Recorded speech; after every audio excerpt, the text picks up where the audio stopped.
So we came from the east, had to go to war just for me to find peace. Fuck the police, they got the mark of the beast. I'm on 125th, you can see me in the streets.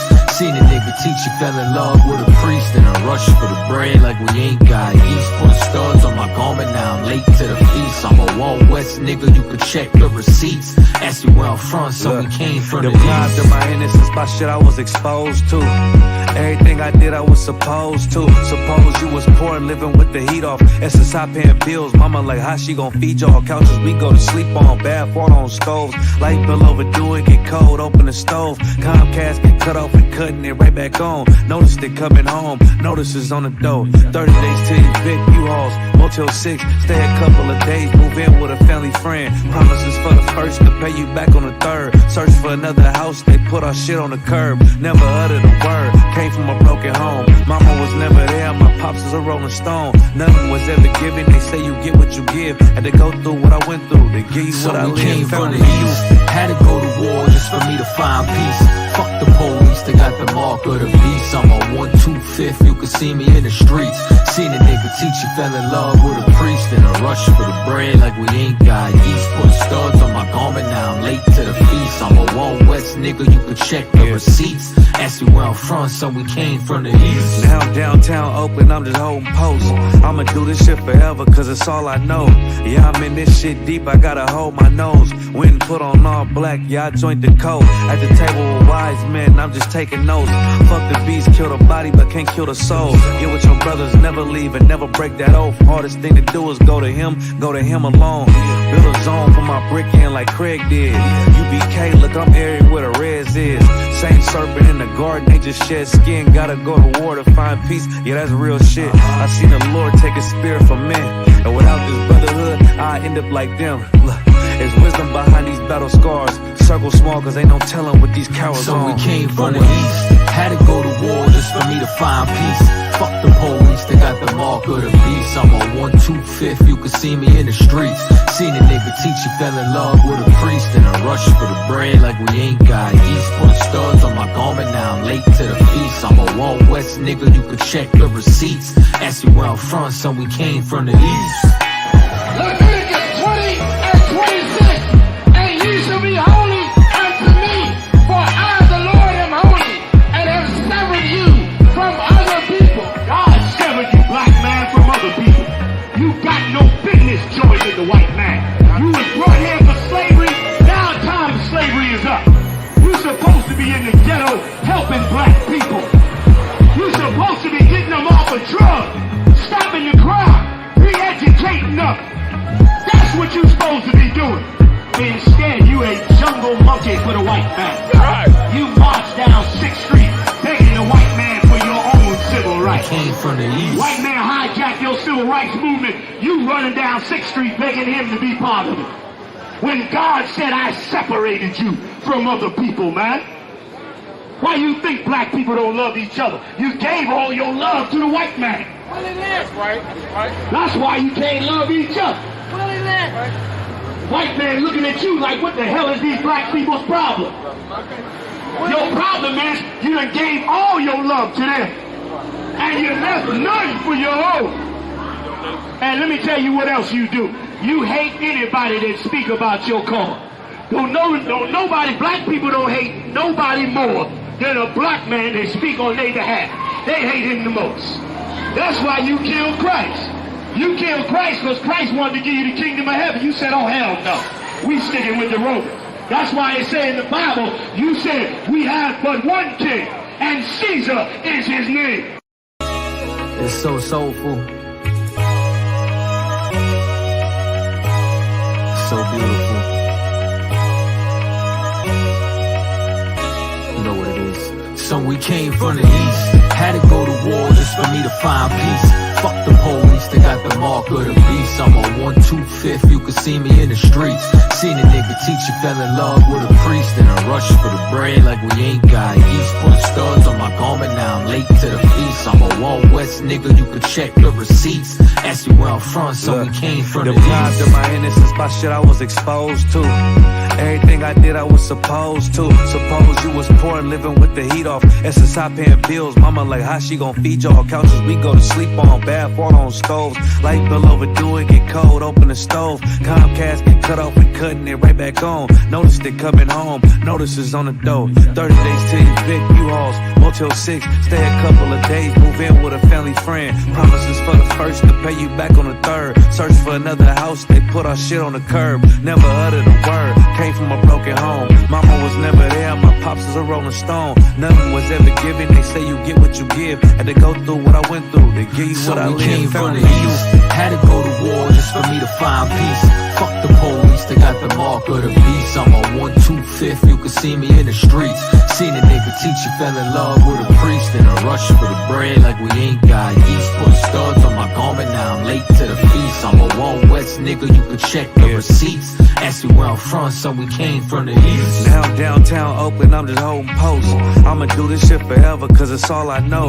Yeah, I'm in this shit deep, I gotta hold my nose. Went and put on all black, yeah, I joined the code. At the table with wise men, I'm just taking notes. Fuck the beast, kill the body, but can't kill the soul. Get with your brothers, never leave and never break that oath. Hardest thing to do is go to him alone. Build a zone for my brick in like Craig did. UBK, look, I'm airy where the reds is. Same serpent in the garden, they just shed skin. Gotta go to war to find peace, yeah, that's real shit. I seen the Lord take a spirit from men, and without this brotherhood, I end up like them. Look, there's wisdom behind these battle scars. Circle small, cause ain't no telling what these cowards So on. we came from the east, had to go to war just for me to find peace. Fuck the police, they got the mark of the beast. I'm on 125th, you can see me in the streets. Seen a nigga teach you, fell in love with a priest. In a rush for the bread like we ain't got yeast. Put studs on my garment, now I'm late to the feast. I'm a One West nigga, you can check the receipts. Ask me where I'm from, so we came from the east. Leviticus 20 and 26. And ye shall be holy unto me, for I, the Lord, am holy, and have severed you from other people. God severed you, black man, from other people. You got no business joining the white man. You was brought here for slavery. Now time of slavery is up. You're supposed to be in the ghetto helping black people. You're supposed to be getting them off of drugs, stopping the crime, re-educating them. That's what you're supposed to be doing. Instead, you a jungle monkey for the white man. Right. You march down 6th Street begging the white man for your own civil rights. Came from the east. White man hijacked your civil rights movement. You running down 6th Street begging him to be part of it. When God said, I separated you from other people, man. Why you think black people don't love each other? You gave all your love to the white man. Well, it is, right? That's why you can't love each other. Well, it is. White man looking at you like, what the hell is these black people's problem? Your problem is you done gave all your love to them. And you left none for your own. And let me tell you what else you do. You hate anybody that speak about your cause. Don't nobody, black people don't hate nobody more than a black man that speak on their behalf. They hate him the most. That's why you killed Christ. You killed Christ because Christ wanted to give you the kingdom of heaven. You said, oh, hell no. We sticking with the Romans. That's why it said in the Bible, you said, we have but one king, and Caesar is his name. Israel, the Israelite School of Universal and Practical Knowledge, under commanding General Yohana, presents the Lord's 55th Annual Passover. That's right, the Lord's 55th Annual Passover is rapidly approaching. Commanding General Yohana is calling for all blacks, Hispanics, and Native Americans to remember what the Lord did for us by saving us from our oppressors and choosing us to be a special people unto Him, the real Jews and Israelites. Passover will be held in Durham, North Carolina. Pay your Passover fee. Anyone 17 years of age or older must pay $200. Come and enjoy fresh lamb, unleavened bread, and the Spirit of Christ. Can't wait to see you all there, Israel. Shalom. Cabins on streets and corners, all is feeling righteous. Real particular, nobody else there to compare to. Train for war, men of war, and warlike apparel. Prefer our leaders, can't get between us. Is Shalom, shalom, Israel. Can everybody hear me all right? Let me know if y'all can hear me okay. Let me know if y'all getting any feedback.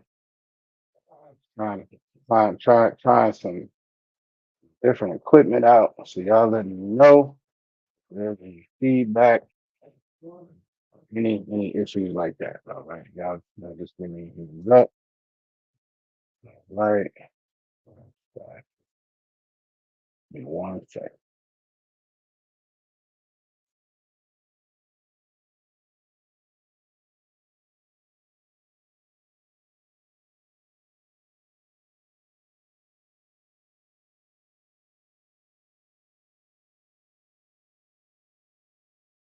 All right.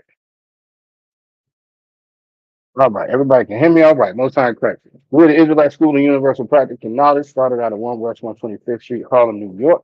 And we are not affiliated with any other Israelite group or any other Christian organization. All right. Tonight is our history class. History, as we always say, is extremely, extremely important.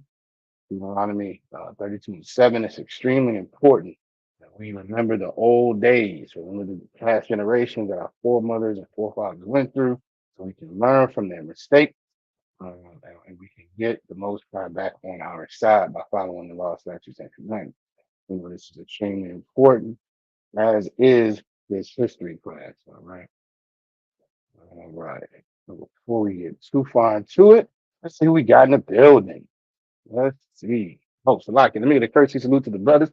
Shalom, Yahweh Shem Yahweh Shabbarakatham. And to the sisters, Shalom, Yahweh Shamar Alathan, Bahashem Yahweh Shai. All right. Let's see. All right. Get myself together. All right. All right. More time correct. All right. We got Sister Nizam Anah is in the building. Good to see you, sis. Good to see you. All right. Sister Aisha is in the building as well. Shalom, sis. My Rev, Sister Aya is in the building. Shalom, good to see you. Well, I say good to see you. Salaki. Salaki. My brother Yagadar is in the building. Good to see you, brother. All right.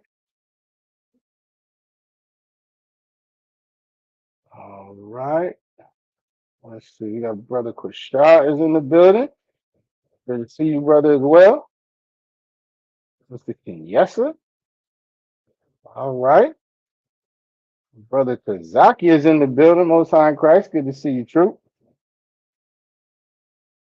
All right. Yana is in the building out of Charles City. Most High in Christ. All right. We got Sister Tawana in the building as well. Shalom, sis. Good to see you. Did that come up? Wait a minute. There we go. Good to see you, sis. All right. Before we get too far into it, let's just y'all let me know who had a good Easter yesterday. So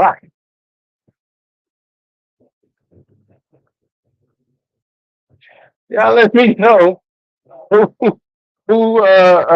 went Easter egg hunting. Y'all tell me who had Easter baskets and painted eggs. Y'all let me know. Yeah, let's see. The Bible say confession is good for the soul. Y'all gonna get it? Gonna get it?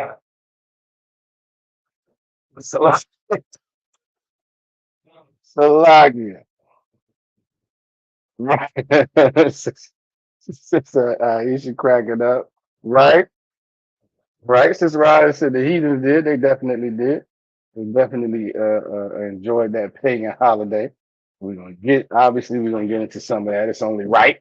It's only right. All right. We're gonna get into some of that, and y'all can see by the title, if you had checked the title out, we're gonna get into some other things as well. Who knows what a BGLO is? Who is familiar with that acronym? Who can tell me what that is? Put that in the chat. And it's not the alternative lifestyle.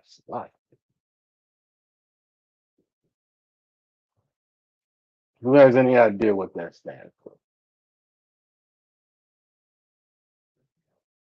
Let's see.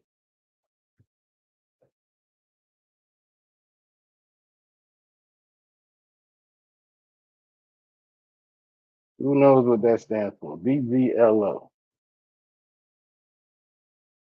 Y'all get that say, well, y'all take a little time. I mean, y'all Googling. That's all right, though. I ain't necessarily mad at it. BGLO. Who can tell me what that is, what that stands for? Let's see. You people see, you got a like on Facebook. Okay, most time pray. Let's make sure we remember to like, share, and subscribe to the video. Select the class, the YouTube video.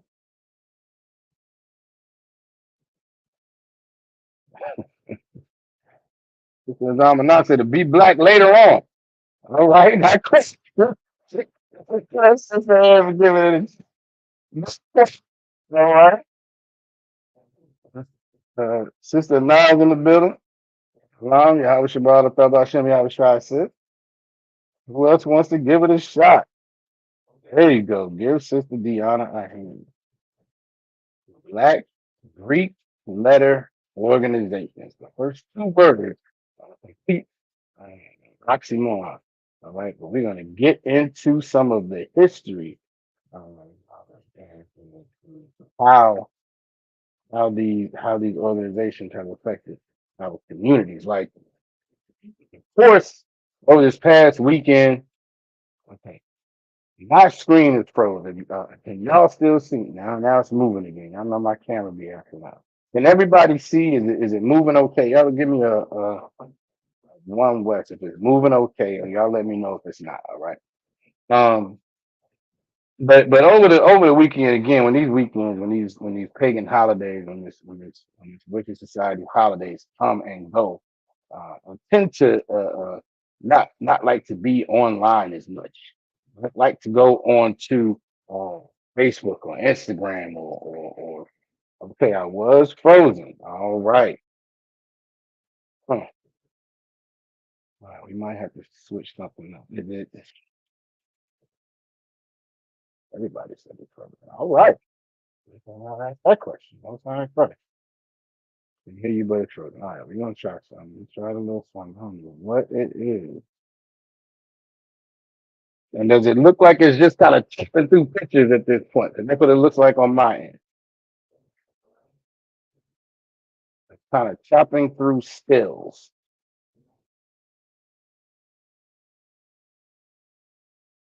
Let's see. I think we may have to make some changes here.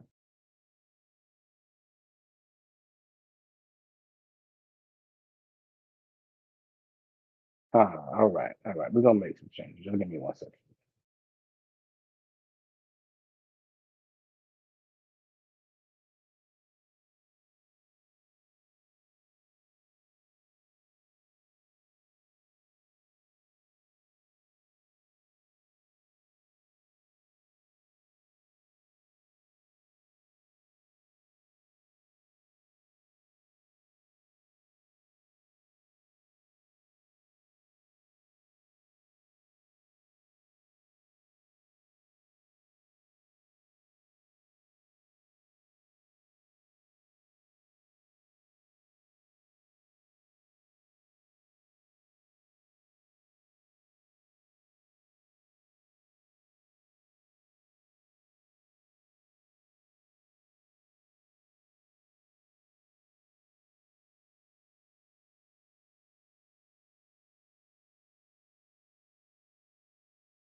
Oh, Salaki. All right. Hopefully y'all can still hear me. We're gonna see what happens. My virtual backgrounds aren't working. Everything but that's all right. The pressure devil the Bible speaks of, we're gonna keep it moving. All right, we just don't got no background tonight. No time for that. So lucky, I have lost my complete train of thought, but hopefully y'all can hear and see me okay. Let me get a one. If everything looks a little bit better now, even though we don't have a background, y'all let me know. Y'all let me know. If everything look all right. All right, I got a one left. No time credit. Lucky I've lost my whole train of thought. But I think I was saying I stay offline when these pagan holidays come up because everybody all over social media, there's so many of our people who are not in the truth. The only ones who do this are the ones that are not in the truth, not in the school. You share all of their, pagan celebrations, all the like I said, the Easter eggs and the going, getting up for sunrise service and all of this nonsense. And the week before that, my timeline was filled. Apparently, Virginia State University, their pledge lines must have, how they phrase it, crossed over. That must have happened the week before that. So it was like 2 straight weeks of absolute nonsense. All right. So anybody is ain't class who has pledged outside of it, you probably not gonna like this class. All right. You're probably not gonna like this class. All right. If you are, well, you'll see how it plays out. All right. But that is exactly what BGLO stands for, Black Greek Letter Organization. All right. But let's start with so-called Easter. Let's get that nonsense out of the way. Who can tell me? I know y'all know because y'all the sharpest students in Israel.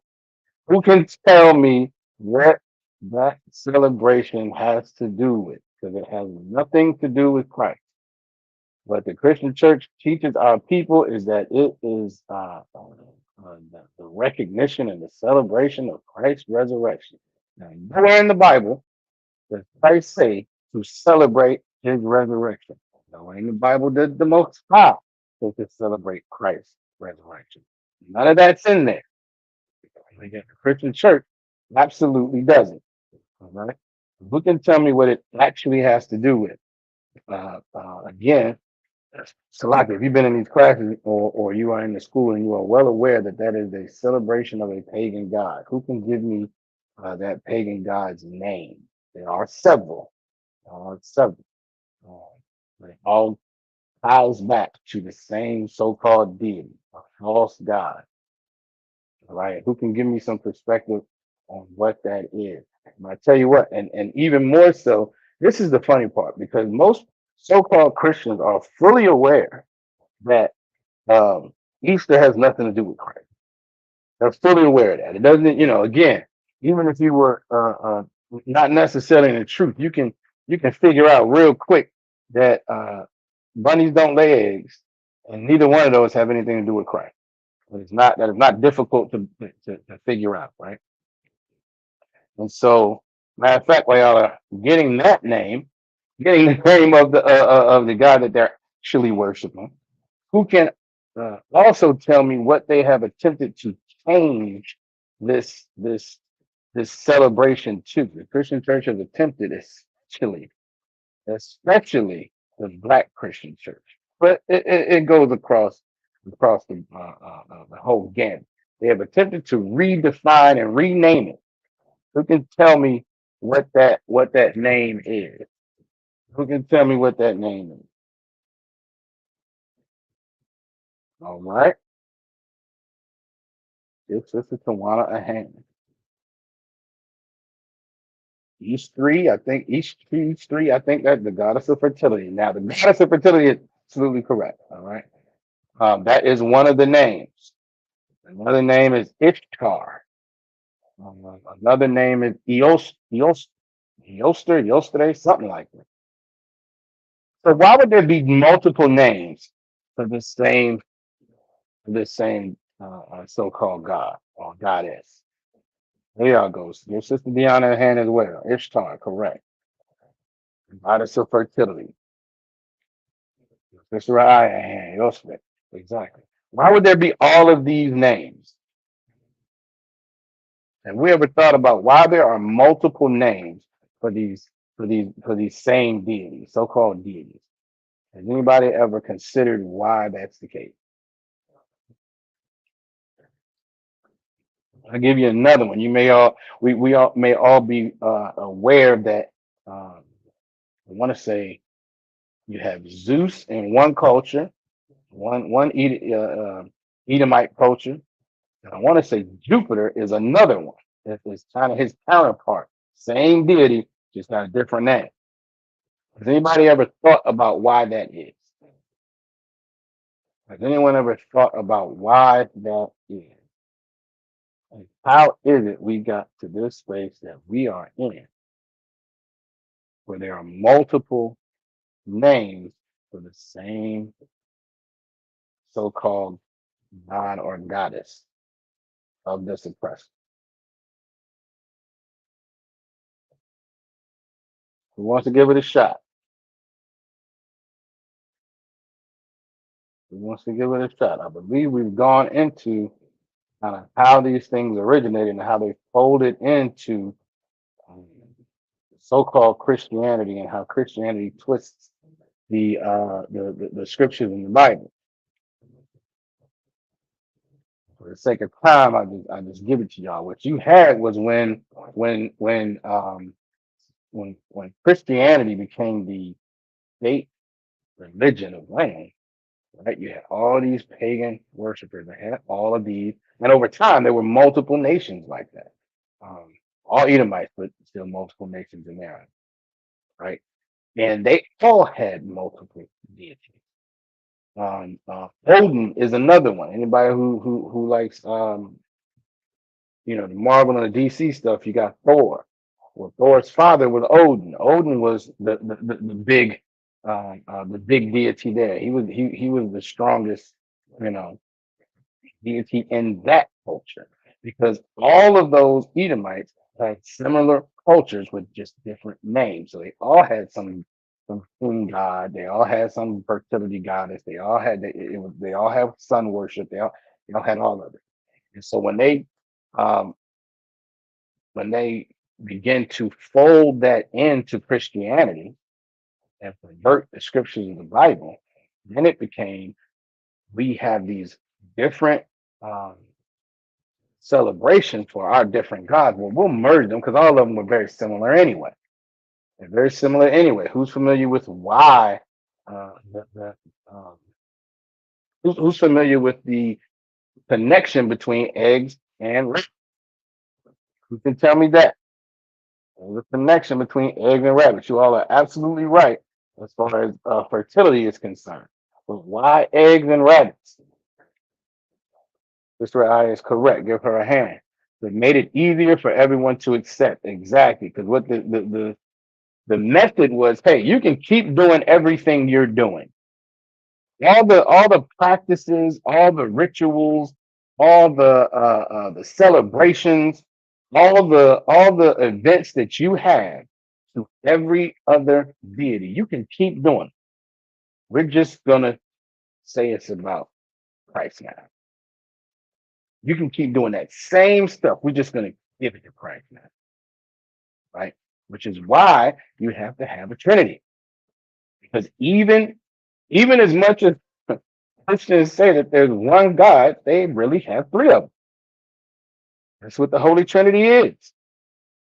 It is three in one, which makes absolutely no sense. They want to make Christ schizophrenic. So like, uh, surprise at Easter, Easter was about new life, the egg, but she normally depicted with a rabbit beside her. That is absolutely correct. New life because it came in the spring time, so it became this. They're different practices and rituals that they used to do. One I heard was that you take the eggs and then put them in the dirt so that their pups could come up because there was all this magical power. There were all these different practices, and she's absolutely right. It was about the new life, springtime, crops are coming, agriculture, all of that. But these things were ritualistic idolatry. This is the worship of that goddess. All right. So the sister said, but she was normally depicted with a rabbit beside her. Why would that be? Why would that be? What would be the importance of or the relevance for a rabbit? There's a very easy answer. Anybody? There's slang. It talks about rabbits and how they conduct themselves. Very well put, Sister Tawana. She's absolutely right. Because of how rabbits procreate. And when she says how, what she means is the speed at which they procreate. Your sister and she put it a different way, but she was absolutely correct. Because of how they get busy. Right? We've all heard the term, acting like rabbits. Especially, listen, if you grew up in the country, you definitely heard that. I don't know if that was a city term, but it definitely was one in the country where my father's people was from. They definitely, you were, there you go, Loggy. There you go. Hence, like a jackrabbit. Correct. Correct. Correct. That's absolutely accurate. Y'all are all on it. I absolutely did say slang. You are correct. You're absolutely right. You're absolutely right. Rabbits are very fertile. They are very fertile. They are very fertile, and they are constantly making smaller rabbits.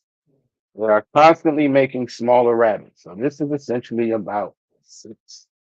That's what it is. The rabbit has a lot of sex, and they make a lot of small rabbits. All right. And so what? Oh, that was the other question. Nobody put in the chat yet for me. I don't think anybody has said it. Let me go back and check. How has the Christian church tried to rename Easter? I don't think I see it in here. Not yet. How has the Christian church attempted to rename Easter?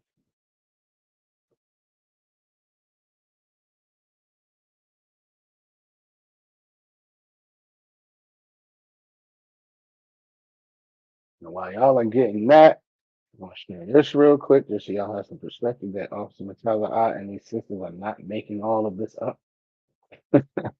All right. Anytime you want to Google any of this information, you can absolutely find it.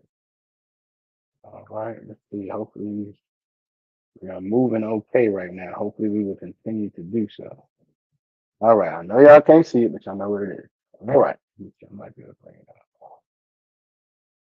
This says eggs have been associated with various pagan festivals that relate to spring and fertility.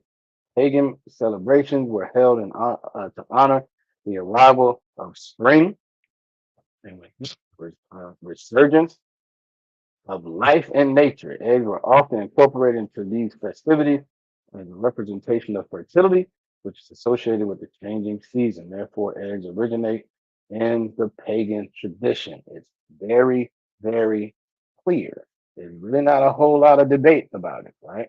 And now that people are starting to be more aware of that, as Sister Aya said, and Sister Anat as well, y'all give them a hand. Christians have attempted, now they're starting to change the verbiage. It's no longer Easter, it's Resurrection Sunday. We got the same Easter baskets. We gonna hide these eggs. We gonna go Easter egg hunting. We gonna give Pete's, I think is what they call. We gonna listen. There's gonna be candy flying everywhere, but it's Resurrection Sunday. Now, none of that other stuff has anything to do with Christ. Again, nowhere in the Bible was it commanded that we celebrate Easter or Christ's resurrection. But that's exactly what the Christian church will continue to do and call it Resurrection Sunday, which again, we know it makes it easier for people to continue in their wickedness. And so the sister said earlier, And Sister Nas well, resurrection of Christ. That's what they tie it to directly now. It's not Easter, it's Resurrection Sunday. And listen, they feel absolutely justified in that. They feel absolutely justified. It's not Easter. This is Resurrection Sunday. I guess you're going to get a resurrection basket. And you're going to hand out some resurrection eggs. And we're going to go resurrection. I don't understand. Because after that name, it's Easter.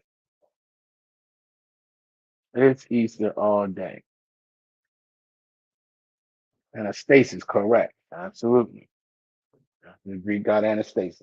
So here is what, again, the Christian church is just like they did in the past, adjusting these to make them more palatable for people to accept. And you know what? That only brings down one people, so-called blacks, Hispanics, and Native Americans, because we are not Greek. That is not our practice. That is not what we are supposed to be doing. Precept. Why? Why is it that we should not be doing these things? There are a million of them. Who can give me one? You don't even necessarily, well, yeah, I don't like it. Who can give me a precept on why? On why we should not be celebrating Easter? Who can give me a precept on it? And like I said, there are a ton of them all throughout the Bible.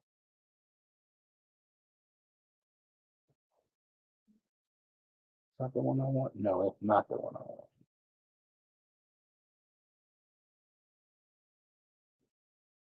Let's see who can. Lucky. All right. All right. This is Brother Tony. It's like the worship of another God. Exactly. It's like the worship of another God. As a matter of fact, it's not like the worship of another God.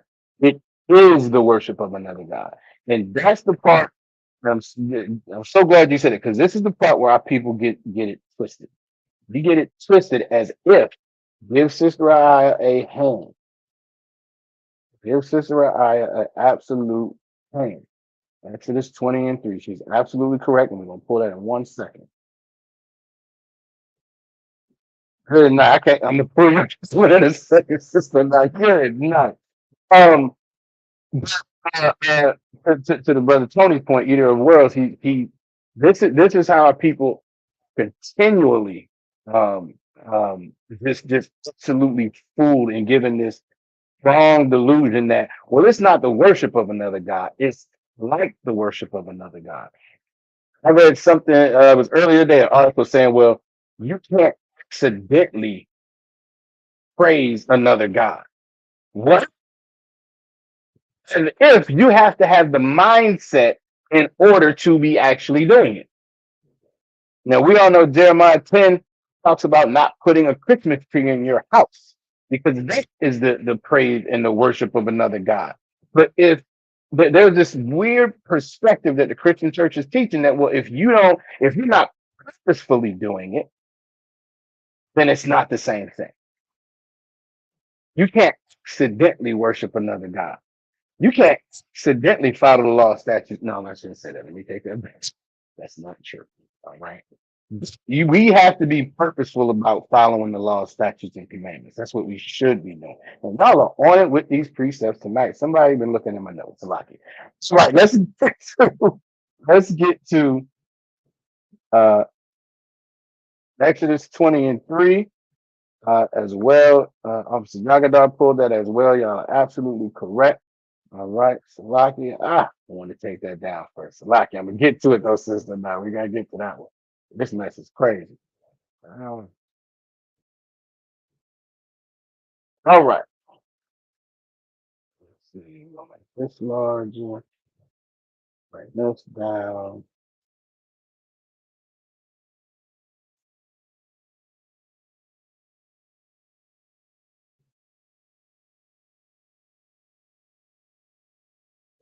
All right. Says in the power spake all these words, saying, I am the most high thy power. which have brought thee out of the land of Egypt. This is Exodus again. We are out of bond, as it says, out of the house of bondage. And for the record, Egypt, that's what it means, the house of bondage, which is why when you go to Deuteronomy 28 and 68, talks about us going back into Egypt again with ships that is back into bondage, that is the transatlantic slave trade, as well as the North Kingdom being taken off into captivity as in the Bible, all right? It's lucky. I'm the most high thy power, which have brought thee out of the land of Egypt. You came out of Egypt because of me. Understand that, right? And I brought you out of bondage, out of the house of bondage. Verse 3. Thou shalt have no other God before me. It's very simple. Don't have any other gods before me. So when you go and you practice and you do these things, there is no, well, I wasn't doing it on purpose, but you did it. And you know how? You know that on some level you know you're wrong because the Most High didn't tell us to do it. Nowhere in the Bible does it talk about handing out Easter eggs. Does it talk about hiding Easter eggs? Does it talk about any goddess of fertility? Does it even say to celebrate Christ's resurrection? None of that is in there. So here's a great question for anybody who has who might be having a conversation with any Christian. Ask them, out of all the 5 holy days in the Bible, all the celebrations in the Bible that are there, which does the Christian church participate in? Because the answer is absolutely none. Absolutely none. All right. We're gonna get to the rest of these precepts real quick. I've been holding Sister Nana's comment because this is hilarious. She said some preachers were preaching it is a resurrection of a new you. Good night. Everybody's new. Everybody's new. And here's the deal too, because to her point, they're trying to twist it even more, twist the message even more, right? So now it's about the resurrection of Christ. Well, but that's a new Christ. But is it though? Is it though? Christ was resurrected. He wasn't reborn. I would say that's different. An egg is a new chicken. You know what I mean? When you're talking about fertility and the new season coming up, no, that's new. That's newness in nature. Christ was resurrected as Christ, so that doesn't even make sense. But they are trying everything. Who knows the truth of coloring eggs? Real quick, while I pull this next precept, and Officer Yagadar absolutely on it as well. Edith World says so true, absolutely. Who can tell me the history of coloring eggs? And there's no one direct answer. That's the only answer because again, you have multiple nations, multiple communities, or whatever you want to call it. There was different sub nations within Esau doing their own thing, but they were all coloring eggs. All right. Who has any perspective on what that might have been? All right. Deuteronomy 5 and 7 is what we're pulling next.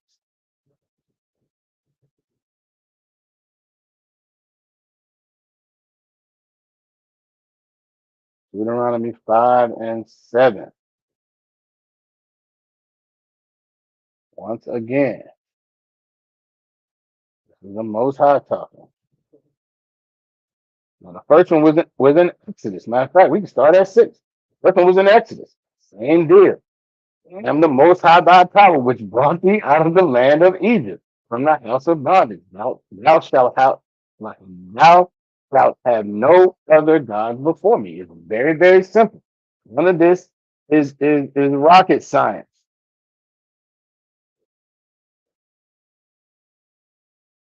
So, Sister Aya, she said, a Persian tradition, blood of Christ.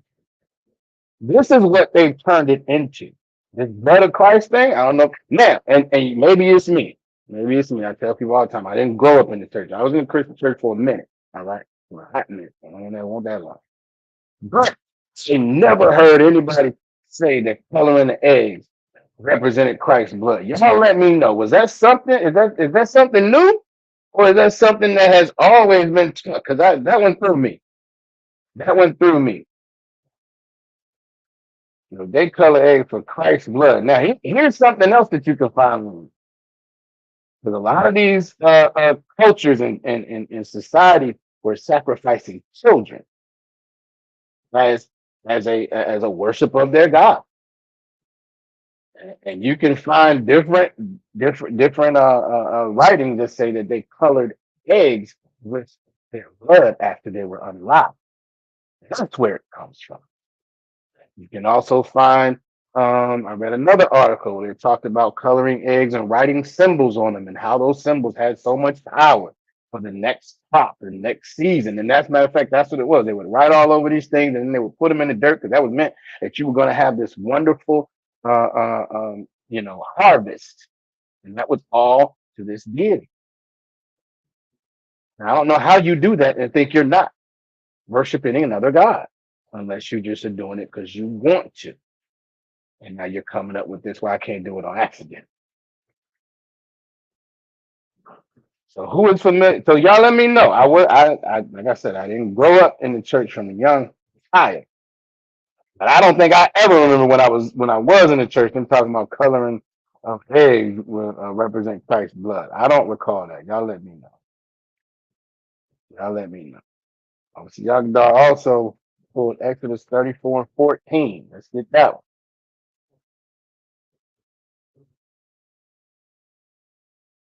Exodus 34 and 14.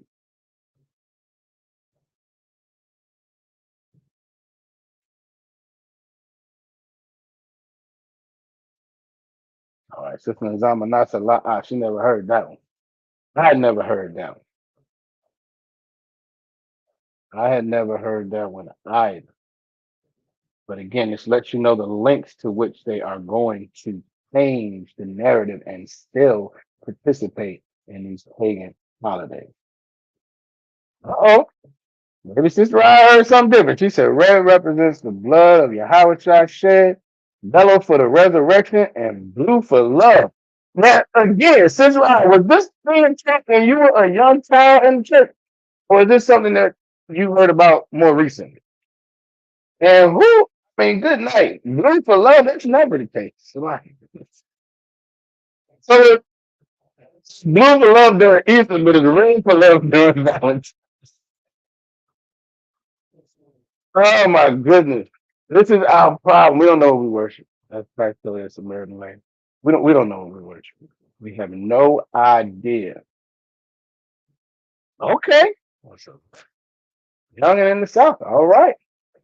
Well, apparently it's not that. Let me ask you this new. Oh, so let me pull this verse real quick because I read another one today that threw me off.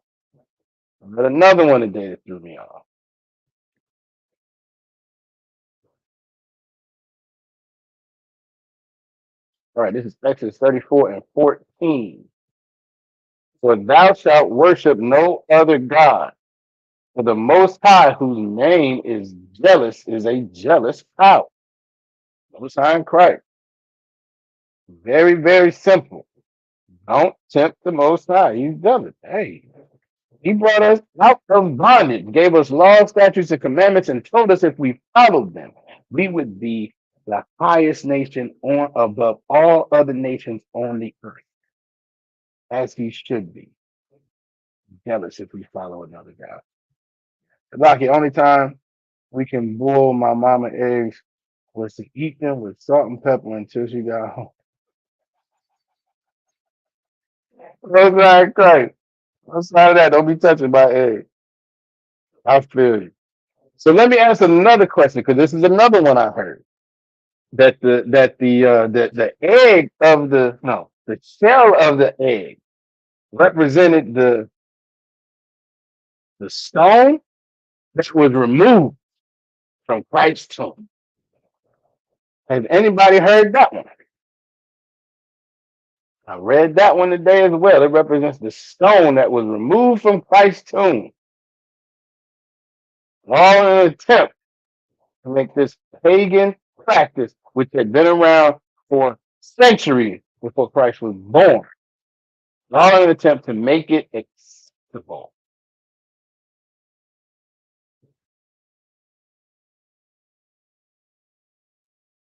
I said, I can't heard that one. But to be honest, if she hadn't heard that one, lucky. Listen to someone else. Right. Your person is the devil, the Bible speaks. So you are absolutely right. All of this in an attempt to get people to accept these pagan practices that have absolutely no place in the Bible. All right, let me see. Did we pull? Let's see. I have one more, I think. Oh no, that was another one. All right.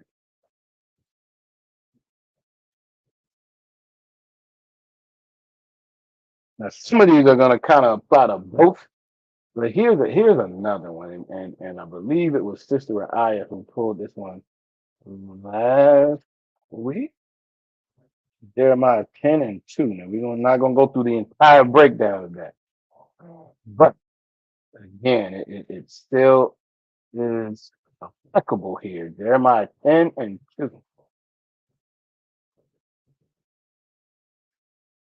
And this is the reason for the fact that we shouldn't be following any other God and why Jeremiah 10 and 2 is very, very clear.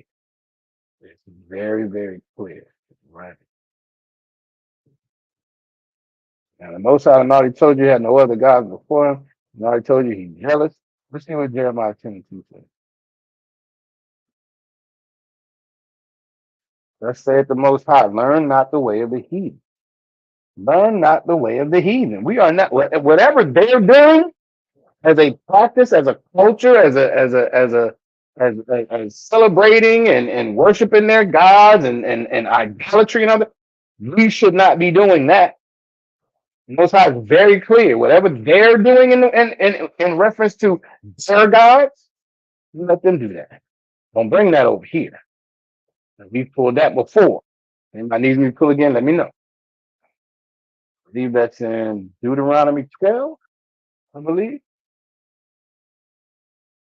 The Most High was very, very clear. All right. But we all know that. I mean, I didn't want to spend too much time on it, but obviously because of yesterday, we needed to address it. And again, if there are any questions or anything like that, y'all just make sure you put them in the chat, and we will get to them. But yes, this is something that we are not supposed to be doing. I've even heard people say, yeah, I don't talk to my children about Easter money. I talk to them about Jesus. And then we play with all the Easter stuff. What? You're still gonna go out and get them an Easter basket. You're still gonna color eggs. You're still gonna do the Easter egg hunt. You're still gonna do all of that, but you're just gonna talk and talk about how Christ was resurrected. And this is the problem with Christianity on our people. This is our problem. This is what continues to destroy us as a people. These other nations do not, they don't get the same, how do I want to phrase it? They don't have the same responsibilities that we have. That's just the truth. Who can tell me why? What's the precept for that? Anybody know? They don't have the same instructions. They can eat pork. They can eat they can eat pork. They can eat shrimp. They can eat crab. They can celebrate Christmas. They can celebrate Valentine's Day, Easter. They can do all of that. Right. Listen to Solomon Salaki and cook ham and eat seafood every Friday during Lent. We can do all of those things. We cannot. So-called blacks, Latinos, and Native Americans, we don't get to do that. Who can tell me why? Blind followers, absolutely. Absolutely. And we brought that up before. The scriptures say, our people have a zeal for the Lord, but not according to knowledge. I'm paraphrasing, obviously. People have a desire and a zeal for the Lord, but not according to knowledge. We don't know what we're supposed to be doing and what we're not supposed to be doing. And then when we find out, now you got some hard decisions you got to make. Now you have to decide, do you love that ham and that seafood every Friday night, or do you love the Most High? Now you have to make a decision about whether you enjoy candy canes and Easter eggs, or do you love the Most High? Now you have to make a decision about whether you enjoy smoking those blacks and those cigarettes and that weed more than you love the Most High.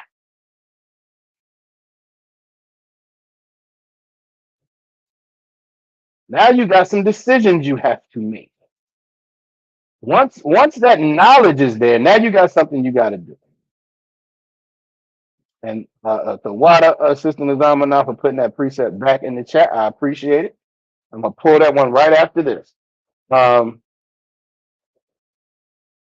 where I said Jeremiah 10 and 2. Not necessarily. I get what you're saying. Yes, that's true. It's not a bad scripture to pull, but just as it relates to full responsibility and where that is. Psalms 147 and 19. Psalms 147 and 19. He showeth his word unto Jacob. Anybody doesn't know, Jacob's name was later turned to Israel, and he is the father of the 12 tribes of Israel. All right. His statutes and his judgments unto Israel. We're talking about the same brother. Verse 20. He hath not dealt so with any other nation. The Most High did not give his laws, statutes, and commandments to any other nation than Israel. All right.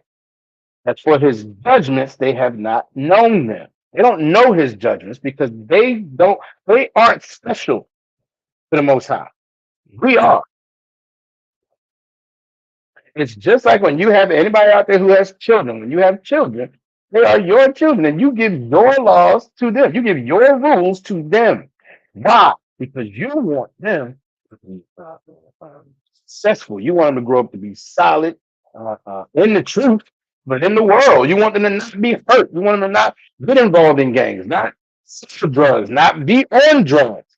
You want them to not get caught up in people. Or you don't want your daughter to get raped. You don't want your son to be You don't want your daughter to be sexually assaulted. You don't want your son to be one that does that. You don't want your children caught up in the LGBT or the alternative lifestyle movement. You give all of these rules out of love for your children. And listen, I know I'm showing my age, but I know anybody around my age, don't care what happened when you were younger. You can come home and say, well, you get to do X, Y, and Z. His parents let him do it. Somebody tell me what your parents gonna say. When you didn't make the grade you were supposed to make on the test, well, everybody failed. Somebody tell me what your parents gonna say. When you out there acting a complete fool in the street and they find out, what are you doing out there? Well, we were all out there doing it. He just called me out. Right. Y'all on it? That's I'm not hilarious. But that is absolutely right. I did that. See, correct. That's what they're gonna say.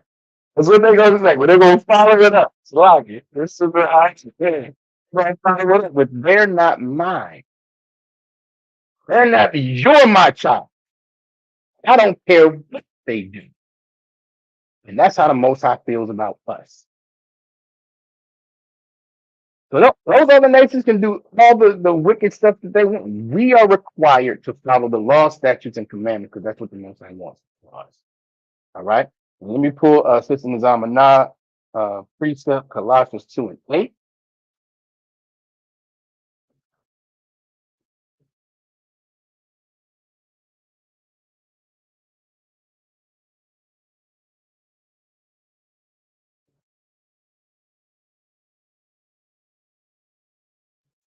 All right, Colossians 2 and 8. Beware lest any man spoil you through philosophy and vain deceit. This is a great precept. Y'all get that sister in hand. This is what the Christian church does. They were doing it then. The so-called religious leaders, the Sadducees and Pharisees, this is what they were doing then, and they're doing it now. Beware lest any man spoil you through philosophy and vain deceit. What does it mean in that case to be spoiled? To be spoiled.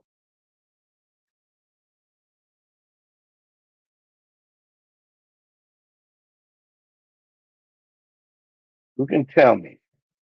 What does it mean in that case to be spoiled?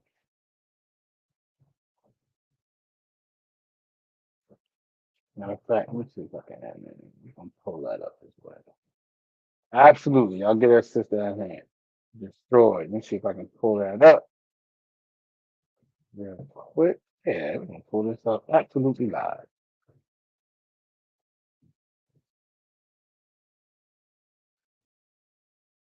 There we go.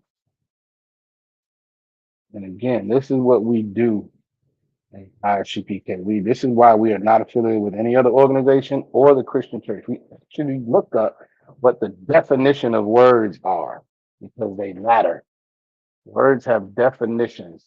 The Christian church will glaze over a scripture, have no understanding what it means, but it sounds good when they're speaking about it. And so our people accept it. Again, this is a perfect precept.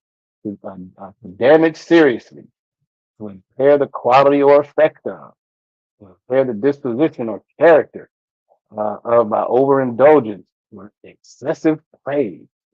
It's when you are just heaping all this praise on your child and they really ain't all that. I mean, come on. You're going to spoil them by not humbling them. That's not the situation in this particular verse. That is also a good way to surmise it. That's what I said. Tricky to do whatever right or wrong. Absolutely, and that damages us seriously. Here, as we go down some more, to lose valuable or useful qualities, usually as a result of decay. All right. Practice plunder or robbery. A plunder taken from an enemy in war or from a victim in robbery. All right. And this you can look at this many different ways. They definitely destroy us, as Sister Nizam said. They definitely, as Sister Raya said, trick us into doing whatever, right or wrong. But we are also a spoil to these other nations. And when it says a plunder taken from an enemy in war, we have enemies and we are at war. This is warfare.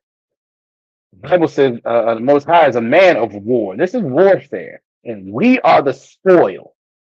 So what ends up happening is our captivity, we're the spoil so much that it makes them greater because we're not following what we're supposed to be doing. We're not following the law, statutes, and commandments, and the result of that is in that we go in captivity to our enemies, and they get the spoils of our nation. Which is why we covered a few weeks ago. There's all of these inventions that nobody knows what people made.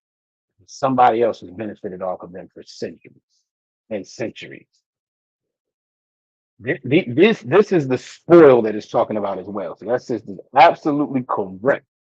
And pulling this precept. Beware lest any man spoil you through philosophy and vain deceit. Philosophy is, listen, anybody who's ever been in the Christian church for any period of time, you know that pastor can get up there and boy, it can sound amazing. Like now that I'm in the truth, anybody who's been in the truth for any period of time, now you know it sounds delusional. And it absolutely is a strong delusion. When you are wrapped up in it, that sounds amazing. And them preachers have a way of giving you the exact same scripture and breaking it down a million different ways, depending on how they feeling that morning when they get up. Absolutely right. It's an Nzamana said motivational speech. Motivational speech. That's all it is. That's all it is. And here's the deal. That feels good when you're sitting there. When the preacher tell you, oh, you're gonna have a breakthrough and it's gonna be your year, and so on and so forth. But remind you, as we say all the time in the UPK, them same preachers were saying that, December 2019 and January 2020, this was gonna be your year. And then as Commander General Yohana had been prophesying for years, COVID-19 came. No, this is not gonna be your year. This is not gonna be your year. But it sounded good when that preacher said it. And this is the delusion that they give us. This is the delusion. These are the vain deceits. Let me pull this back up. Salak.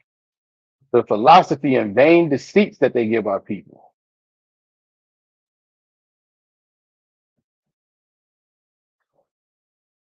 All right. After the tradition of men. Now here's again, give this sister a hand.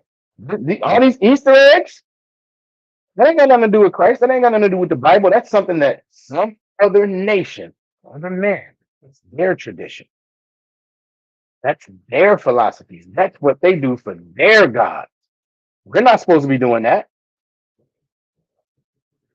After the rudiments of the world and not after text. This is so specific. We're doing everything by following behind the world and not after Christ. She is absolutely correct. Let me see. Kwame Ashala, damn right. Taiwan Khan, damn right. All right, Sister Zamana says, Salaki, I fell for it and came out the door the same way. I understand. I understand. We all did. We all did. And that's part of how we know who we are. We fall for these things. And then when we come in the truth, you realize, whoa, I was gone. But the scriptures say, though, we're going to wake up in the land of our captors. That's what the ISUPK is here for, to wake our people up. They be having them catchy sayings. Name it and claim it. Oh, listen, you talk about, you got to go through something to get to something. Hey, they got a whole list of them. And they sound great. They sound wonderful. It is an absolute drug. When you leave the Christian church on Sunday morning, when you are not in the truth, you don't know who you are, you don't get to teach the priests and prophets of the Lord. Oh, that sounds wonderful. Everything is going to be great. Name it and claim it. You got to go through something to get to something. Hey, won't he do it? All of that. Never thinking about we are absolutely following philosophies, vain deceit, and the traditions of men. And that has nothing to do with Christ, which is why the Christian pastors are the worst, because they should be knowing these scriptures. They don't tell their people. They don't tell the people of the Lord who they are and what we should be doing. No, because he want to make sure, one, you keep getting that money, right? I don't want to tell you nothing that you might not like. I need you to keep giving all these tithes here, all this payment. I need you to keep bringing that. So I don't want to make you upset. Plus, them Christian pastors are listen. Right? They're some of the most wicked people on the earth, and they got to be able to say, "Well, we all human at the end of the day." They got to be able to say that too. So I can't tell you what you cannot do, because I'm going to be, as a Christian pastor, just as wicked as you are. When I said, go to the car lot and sit in the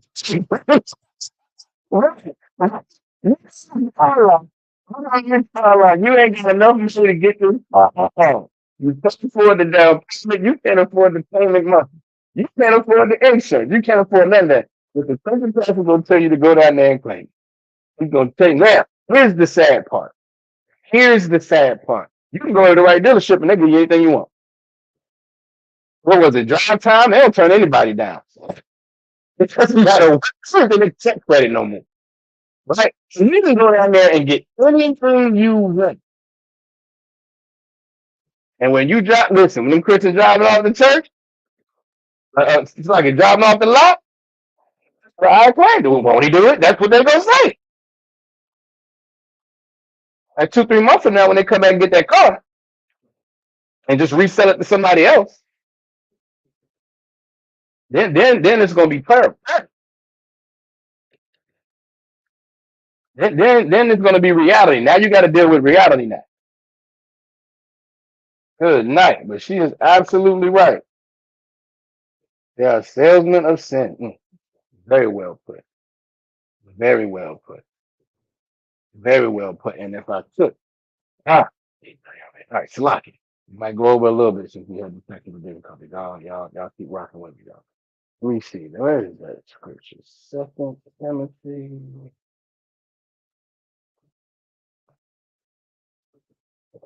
Leave it. 2 Timothy. That's not a verse, but I don't think that's it.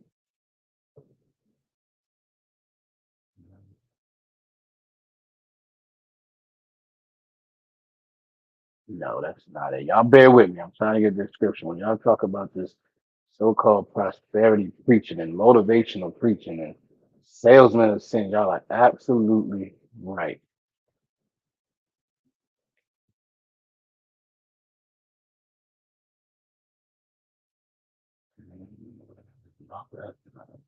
Let me first.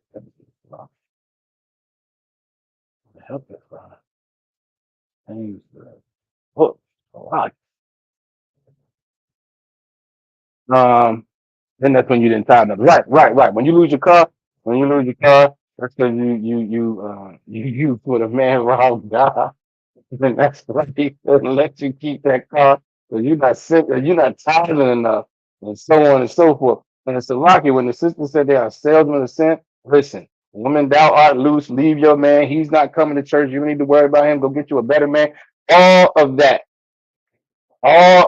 is salesmen of sin. Don't follow the law, statutes, and commandments because it's done away with. That is a salesman of sin. You can eat whatever you want because it's not what goes in the man's mouth, but what comes out, which has nothing to do when you read that in context with unclean food. But the pastor's going to sell you that sin and tell you it's okay. That's exactly what he's going to do. I knew I should have got my notebook.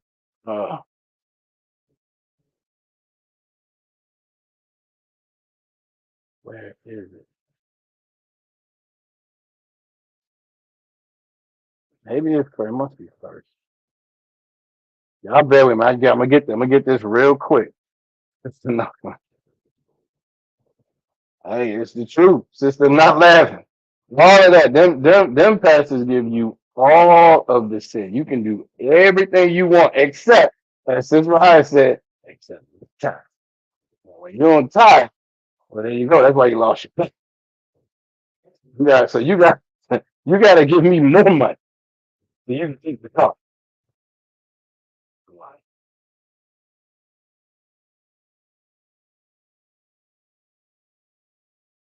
Nice. All right, I'm gonna have to pull that one next class.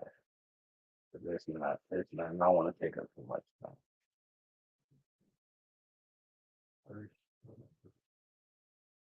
Oh, wait a minute. I might have got it. Here it is.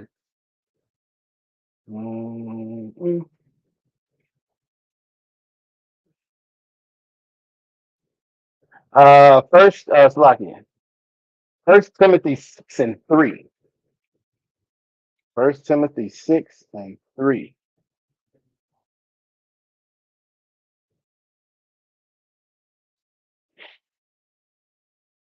Because if any man teaches otherwise, meaning other than the law, statutes, and commandments, other than what's in this Bible, other than the Old Testament that we're supposed to be following, and they were following as a people at this time.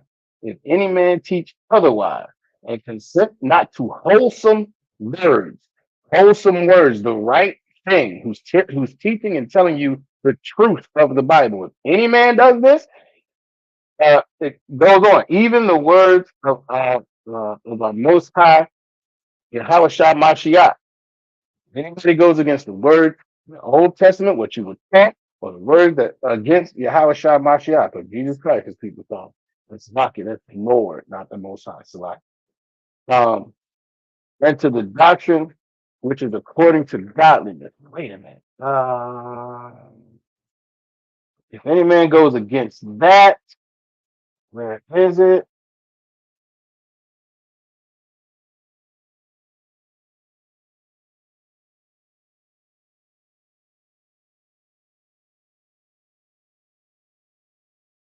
Really good. Hold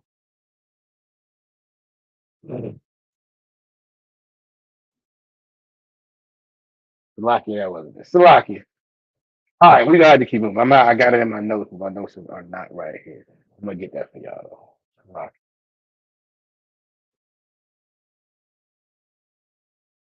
It wasn't on my list to pull tonight, but man, that's a good one. I think I have shared that before. So if anybody may have uh, it in their notes about not taking gain for godliness, that's the one I was looking for. All right, so let's switch gears. Let's switch gears a little bit and talk about these. Talking about being Greek. So y'all give me some perspective on, because I was never one that was interested in joining any type of fraternity. It never made sense to me. All right. Y'all give me some perspective? Not that y'all necessarily feel this way, but what is some perspective um, on why we are so interested in joining these Black Greek letter organizations?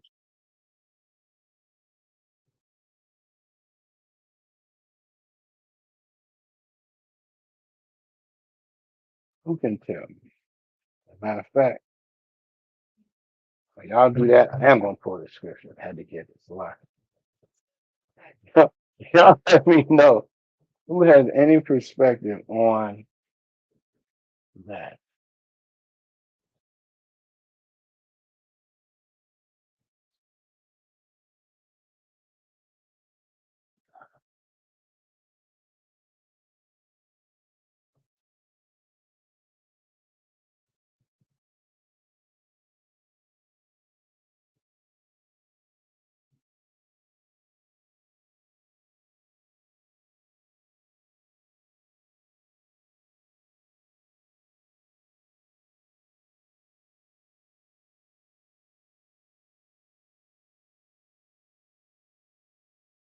Okay, so Lockie, I was at the right spot. Look, y'all know I always got my back. Come on, brother. I appreciate it. I appreciate it.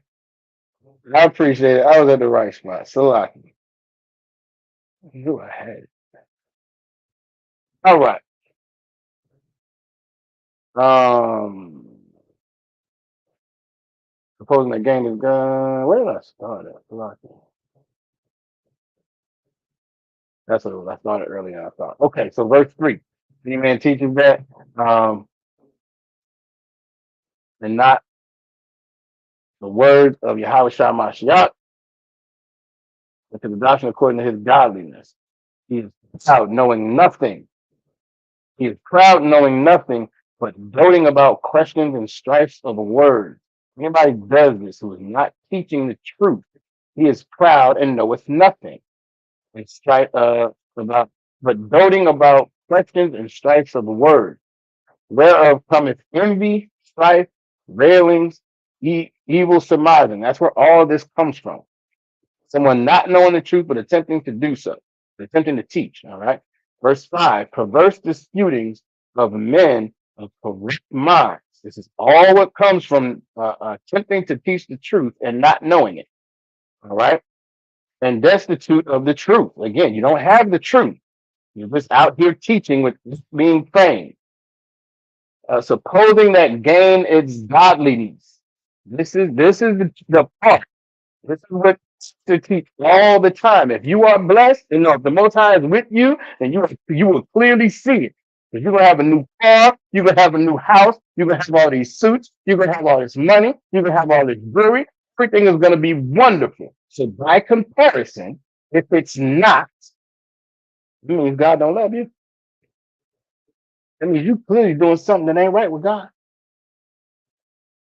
And this is what the Christian church teaches all the time.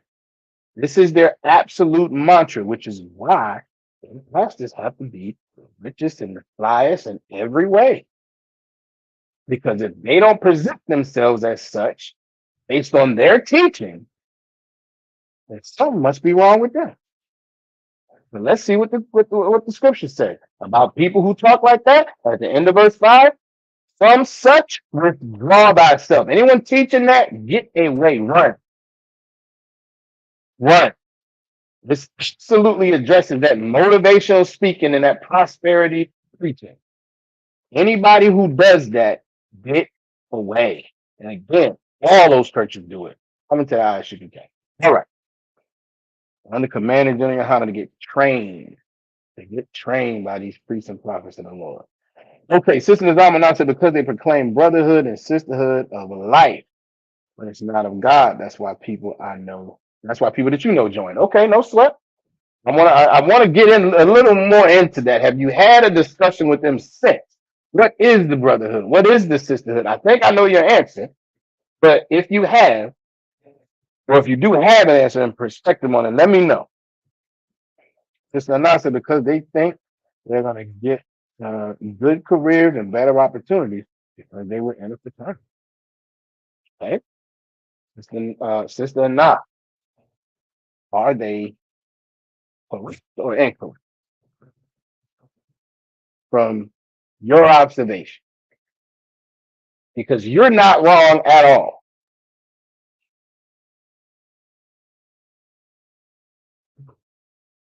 So the question is that correct? Meaning that I'm not, you're saying that's why they feel like they're going in. My question is, right, when I say, are you correct or they correct, is that what happens?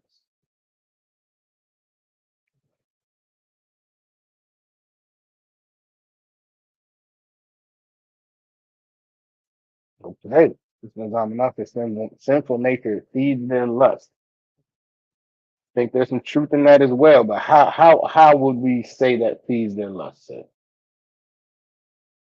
Give me one or two examples, if you could.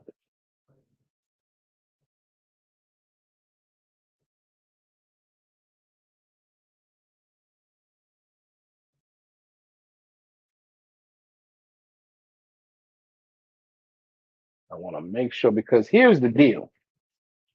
Us as a people, um, there's often this perception that now that sister is giving some answers. She said group sessions. I don't even know how to clean that up. Sis. And drunkenness. He's absolutely correct. That's one of the so-called brotherhood and sisterhood. And if you listen, what I understand, you and we're gonna get into some of that. You are in a so-called fraternity as a brother, you that violence is on that list as well.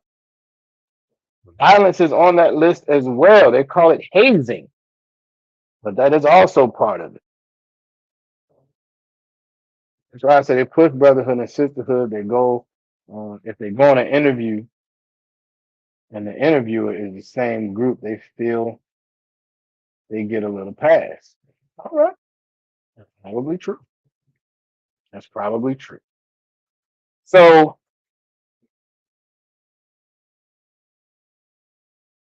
let me see if I can ask this question. Is that brotherhood? And like we all know what brotherhood according to the Bible is, right? That's not. I don't want y'all to overthink this. Like I'm trying to get y'all a trick question. That's not what I'm trying to do. Is that brotherhood?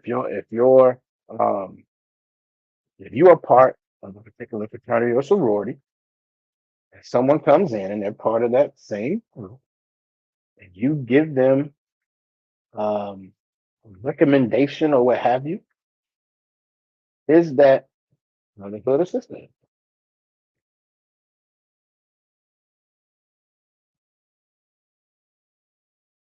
Chronological.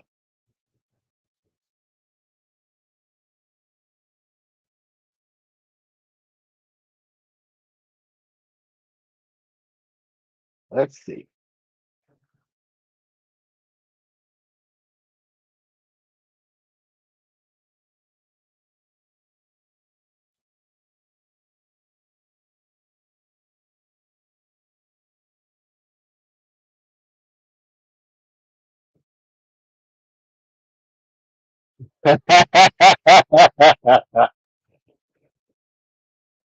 Slocky. Slocky. All right, so this said not giving P. Diddy the game the accolade. Most times, you're right. You're right. I cannot say you wrong, sis. You are absolutely correct. That is absolutely not working. This announces a lot of black lawyers, doctors, judges, CEOs were in fraternities. Correct.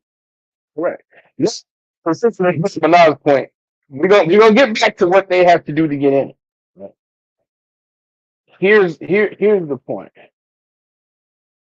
Right. And Senator, she's absolutely right. Here's what I want us to be thinking about, right? Because uh that sounds like it could be brotherhood or sisterly. Let's call it brotherly or sisterly, maybe not brotherhood.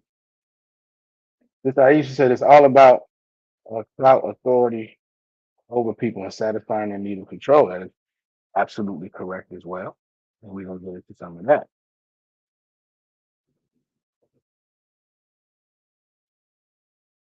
Okay, Sister Ryan said law doesn't fall in the law, statutes, and commandments. See, I knew I should have known I wasn't gonna be able to get that over on y'all. All right. Here's what I was looking for because I think it's a certain truth. You asked, but I know y'all sisters in here that students we have in here is too sharp for them. But people in the world think that's absolutely brother. We in this organization together. You're gonna look out for me. This that piece of it, right? Is that looking out for black people though? Because here's the deal: while you're creating all of these different groups, does everybody have an opportunity to get in those groups? Kind of like, of course, we know the answer is la. So who does get an opportunity to get in those groups?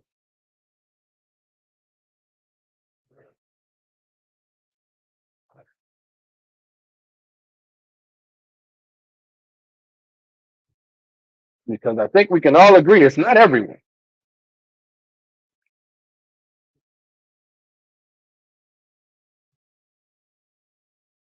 First and foremost, matter of fact, we can go back to Sister Anand's list. A lot of like lawyers, doctors, judges, CEOs, and senators.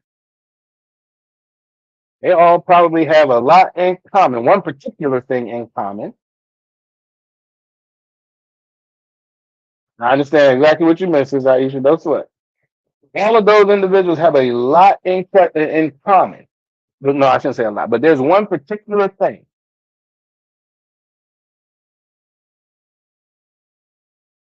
All right, I'm gonna get y'all to step back a little bit because I know y'all on it. Y'all too sharp. Y'all are way too sharp. Sister I say ignorant brothers and sisters willing to follow another God and culture for a fancy jacket. All right, so here's what I want y'all to think about, right? In order to even let me rephrase it. In order to even consider whether you want to join a fraternity, you have to be in college or have graduated from college. Nobody who doesn't either is not either in college or has graduated even has an option.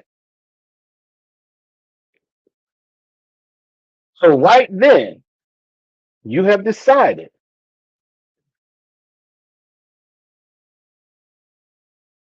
So right then, you have decided that as a black community, those who are educated, formally, get more benefit than those who are not. Off tops, that creates a divide. Now, here's why it's so heavy. Who can tell me about when you don't have to get the absolute um date right, but who can tell me about when uh fraternities started popping up? Miss Ryan said she didn't think about that part, the separation. Exactly. So now said, I think a lot of them that get into fraternities, that get in the fraternities were their parent wearing it also. Yes, that's true. That's true too. There might be a parent, there might be an aunt, an uncle, there could be a ton of people, right? Because when you do this, I don't know all the ins and outs, 'cause I never did it. I never did this. You got to get letters of recommendation, and you got to fill out an application. There's money involved, and you got to fill out, how you did all this supposed community service. And you got to get this person to vouch for you, and there's a whole process. Okay, I understand why you said that, but there's a certain truth to that. The Black Greek Letter Organization started around, I want to say 1901, 1906, right? So think about even now, right? After Bill Cosby, they had the whole Cosby show where everybody, I mean, he was a lawyer, or Dr. C was a lawyer, everybody, all their kids went to college, nobody had to pay for it. That made a ton of people go to college in the 80s and the 90s, right? College is the expectation to a certain extent now. But this was the early 1900s. We weren't in college like that. So why did they start these groups? Did they start up when HBCU became popular? Cosby Show time? No. Okay, Sister Raya, they started up way before then, back in the 1900s. Who can tell me why? Now think about what these organizations are. They're Greek letter organizations. This is the 1900s. If you were Black and you were afforded the ability to go to college, why might you need to start a Black Greek letter organization? The Freemasons are the same type of organization. Mr. King said that's a great question. It's the same type of organization. That as well, we got from the oppressor for the same reason. All right. That's right. You close enough. She said we were mimicking the oppressors again. Correct. Because here's what the situation was. You had brothers and sisters, particularly brothers, in college, dominantly for institutions. Obviously, Yagadah systems didn't want you involved in noise. Correct. There were no HBCUs at that point. These organizations started, I don't think they were. I'd have to go back and see when the earliest HBCU was.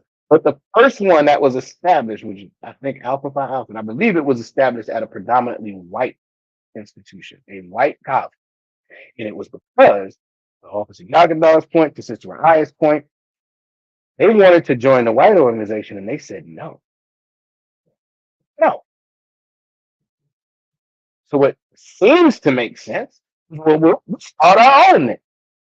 Well, what was the problem? And it was the same with yes, she said the Freemasons, it was the same with that. If anybody's familiar with Prince Hall, the so-called Prince Hall chapter. Prince Hall was the first Black man to get a approval to start a Masonic chapter because he wanted to be involved with the oppressors group, and they said no. So he had to go and apply to say, hey, I want to start a Black group. But here's the deal. Y'all are absolutely right. This is Ryan here. That's the same with the Masons. This announcement, is it because white colleges have fraternities? Yes. That is how they began. Because they have fraternities, brothers wanted to get involved in them, and they said no. So then we started our own. And on the surface, this makes sense. Who can tell me the problem? Who can tell me the problem? We don't have, y'all might be able to get it. I want to give y'all a couple minutes. Who can tell me the problem with how it was done?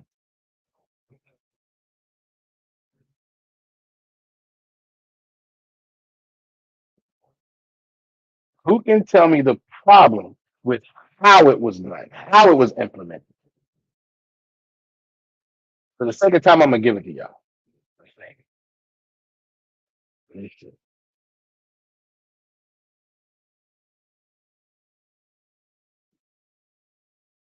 Let's see.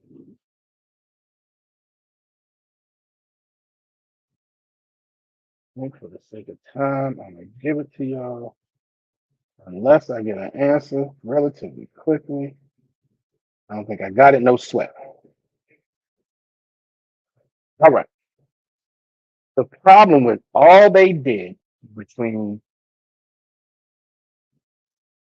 now, since Aisha, you are absolutely right. I'm going to come back to that point in 1 second. The problem that was all they did was mirror this organization. They didn't really come up with something that was ours. They just mirrored this organization. And as we talked about it before, the oppression of the devil, the Bible speaks of. Their nature is violence and group sessions and drunkenness and everything. And our people in college took that on. Now, Sister Aisha, the separation only would choose certain people. Oh, you mean that was how the way they did it was wrong. Now that's also true. It's also true. And that goes to my next point. If you weren't in college, you didn't graduate college, and you couldn't get into you didn't even have a chance, right? Who's heard of the talented? Who's heard of that term before? The talented. And if you have heard of it before, can you give me a quick synopsis of it? Correct. Sister Nas, correct. Following how the oppressors fraternities operate. Exactly. All of that wickedness that they do in there, people did it as well. And that's why they are structured the way they are. Absolutely. I appreciate it. Right. Alphas were the first fraternity at Cornell, which is a historically white institution, I believe. It was 1906. Their sister Aya had.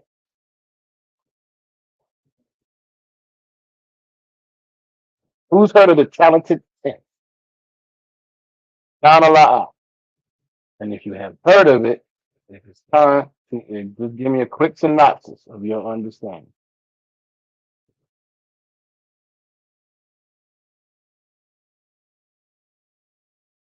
All right, no sweat. Sister Aya said, okay, we're going to go with it. All right, so we're going to pull this up real quick. Again, Zephaniah 2:1, when it says gather yourselves together, this is the exact opposite of what fraternities do for our people.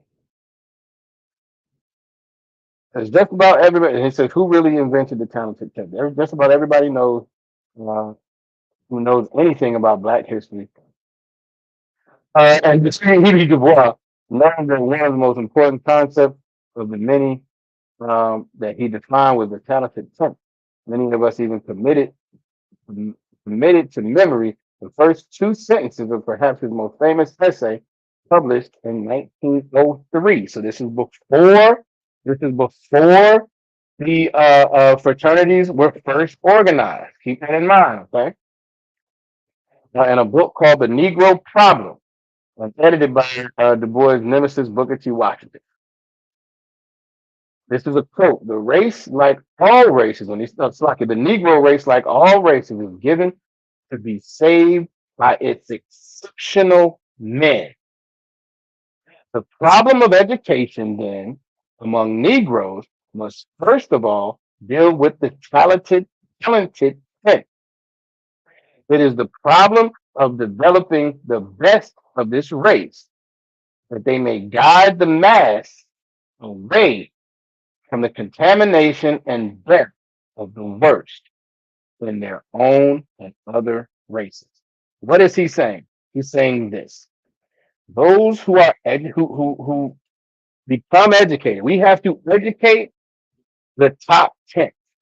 The assumption here was 9 out of 10 black men on the lower rung. 9 out of 10 of our race aren't that. 9 out of 10 of our race aren't that important. 9 out of 10 brothers don't have the mental capacity to be in the upper echelon of society. So we should pour into the 10. So what does that do for the rest of your people? Automatically, you're going to look down on. The perception is, as the member of the 10th, to have to guide you away from your what does it say? The contamination and death of the worst. We have to guide the masses away from those horrible people. It's 10 of us brothers in here, and I'm the only one worth anything. I have to guide the rest of these brothers out. That's the mentality. Absolute division of our people. Give Sister an eye and hand. Let's keep going, because this was something that was happening at this time. You think of the early 1900s, and again, this is before the establishment of any fraternity. All right. Let's see. Lock it. Think about this mentality, okay? And think about, again, Zephaniah 2:1. Matter of fact, let me pull that real quick. Anybody wants to write it down? I know most of us in the class already have it in our notes, but again, we want to make sure anybody who may not has it. All right.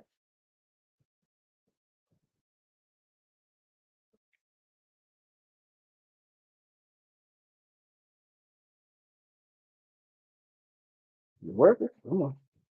Oh, lucky. There it is. Gather yourselves together. Yea, gather together, O nation not desired. Now, this is in the early 1900s. We're screaming like there's no way you could make a case in America at the time that we were not the nation not desired. There are people to make that case now, and it's a horrible case. Nothing supports it. But back then there was no way you can make that case. So we're supposed to be gathering ourselves together. This brother said, W.B. Du Bois said, hey, I'm part of the 10th that need to help you low-class ninjas get yourself together. Salakia. All right, let's go back.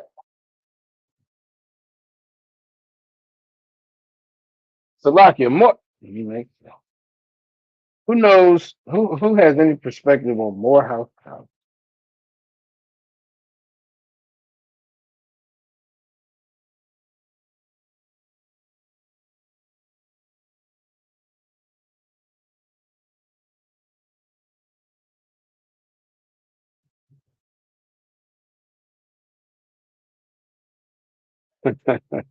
I said, that should be on a shirt. Well, you know what you do. Go side Christ, Salakia. Okay, you said no sweat. Morehouse College. We all know Morehouse College, and even if we don't, Morehouse College was an HBCU. Or is the HBCU. Morehouse College is named after an oppressor. I don't know anybody who knew that. I did not know that. I know y'all shocked. Morehouse College is named after an oppressor. Let me see if I can get. Where is it? There it is. An HBCU is named after an oppressor. This gives you some perspective on our mentality back then, on some of our mentality when we were afraid. So, well, if you guys W.E.B. Du Bois was the author of the concept, meaning the time of the 10th, you were wrong. As my colleague Evelyn Brooks Higginbotham first noted in her book, Righteous Discontent, The Woman's Movement in the Black Baptist Church, 1880 to 1920, And again, that we talked about that as the first wave of the feminist movement that culminated in 1920 when they got the right to vote. All right. Says the term was actually invented by a white man, Henry Lyman Morehouse, then for whom which the great Morehouse College was named. And 7 years before W.D. Du Bois popularized it in an essay by that very title published in 1896, because again, this was in 1903 that W.E.B. Du Bois wrote it. But in 1896, Morehouse, this professor, says an independent magazine, Morehouse coined the term and defined it in this way. In the discussion concerning Negro education, we should not forget the talented 10th man. An ordinary education may answer for the 9 men of mediocrity. So nine out of every black man is mediocre. But if this is all we offer the talented 10th man, we make a prodigious mistake. Why? Well, because Morehouse continues, the 10th man, the superior, with superior natural endowments, symmetrically trained and highly developed, may become a mightier influence, a greater inspiration to others than all the other 9, or 9 times 9 like that. So again, this comes from a baseline. This comes from the baseline that 9 out of 10 black men are mediocre and white. And because of that, the talented 10th is who we should be focusing on. All right, let's keep going. I want to bring this full circle for y'all. All right.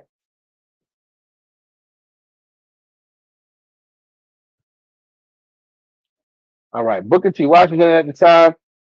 Yeah, a little bit of backdrop on what we're about to read. They battled with this. He battled W.E.B. Du Bois. He thought it was nonsense. So they went back and forth with articles and essays and speeches and stuff like that. All right. Because Morehouse, without naming Washington, was taking Washington's position head on. Because Booker T. Washington's position was, we don't necessarily need a whole bunch of liberal arts degrees. We need brothers that can actually do some work. That ain't far-fetched. It makes a whole lot of sense. All right. And not to say that there's anything wrong with the college degree. There's nothing wrong with being educated. It's just not for everyone. That's all. One person may want to go to college and thrive there. Somebody else may just want to go get a trade and thrive there. Somebody else may think they want to go to college and flunk out and be stuck with a whole bunch of student loan debt. When maybe if they'd have stepped back, they'd be like, you know what? Let me figure something else out. And that's okay. And herein lies the problem.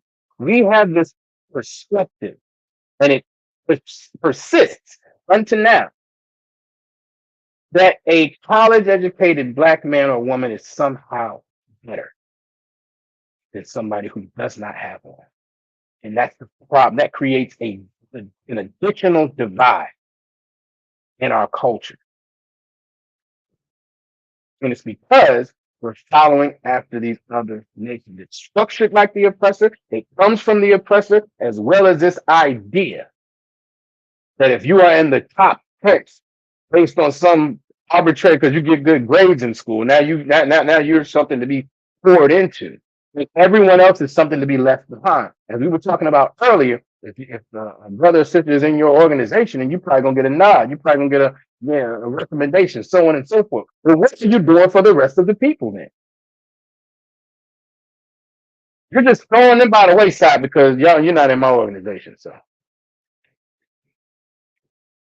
and again, the majority of us don't even have the ability to even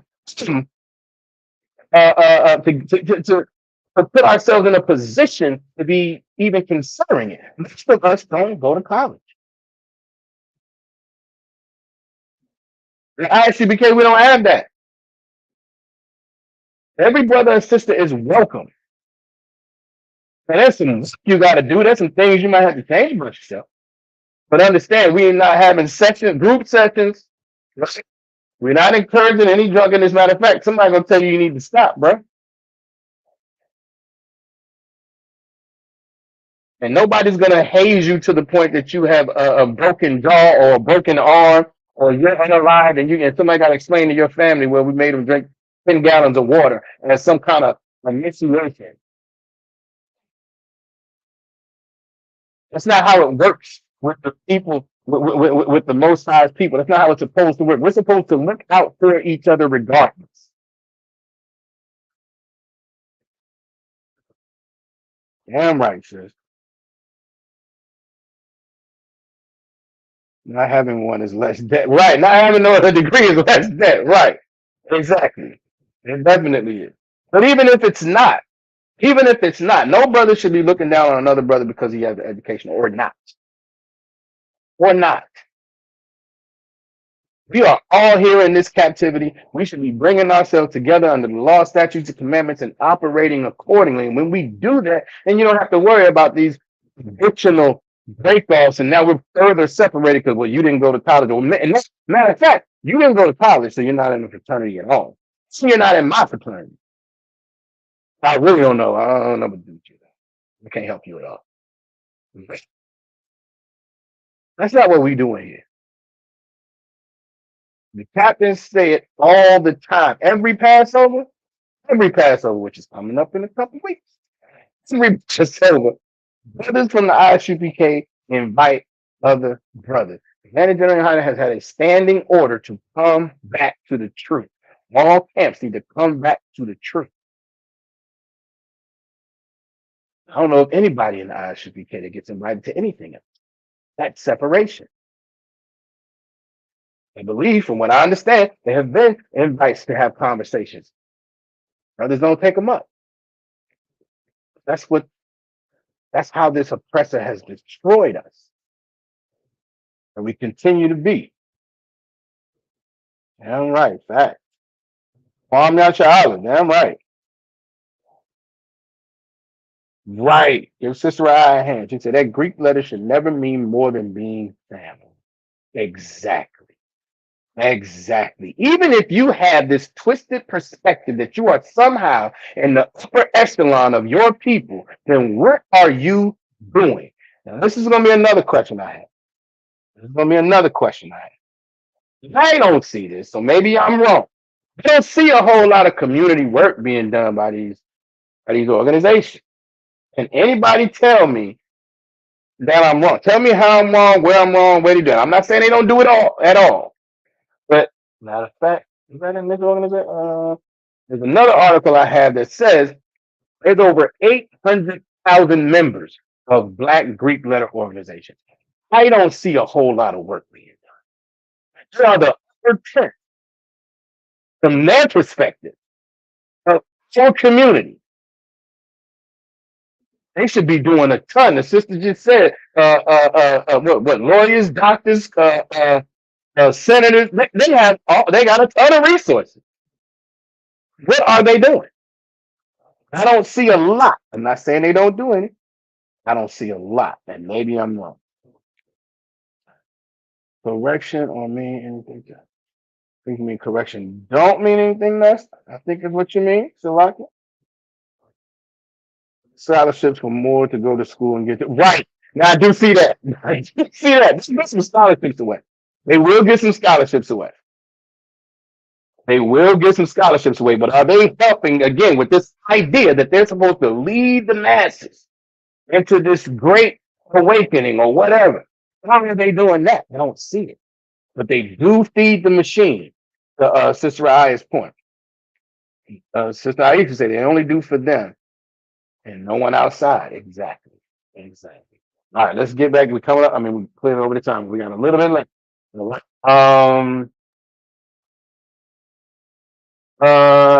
He took his position head on because I repeat. Now, this is Morehouse talking again.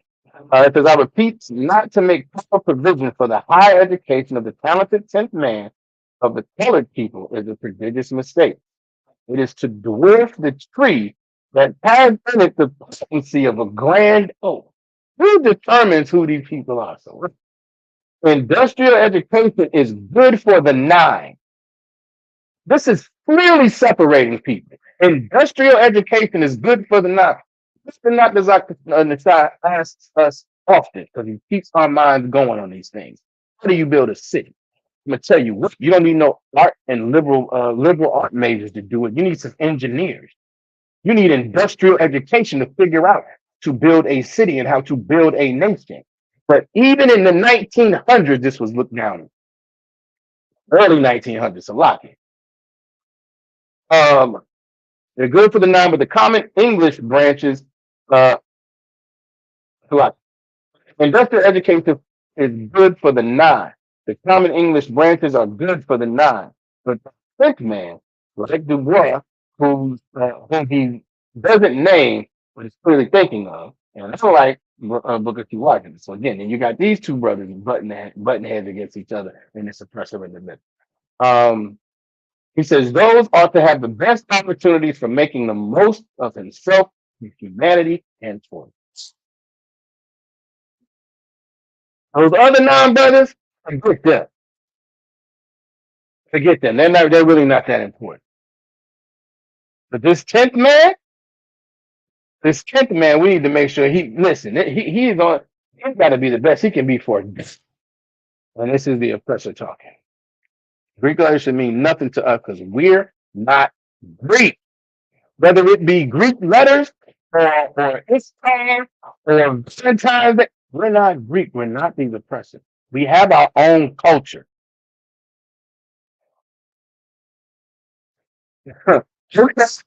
So, I just said, yeah, someone say, what's up, dude? Listen, I'm assuming that you said they feed each other, but no one else. I'm assuming that was generally the answer you felt like you got.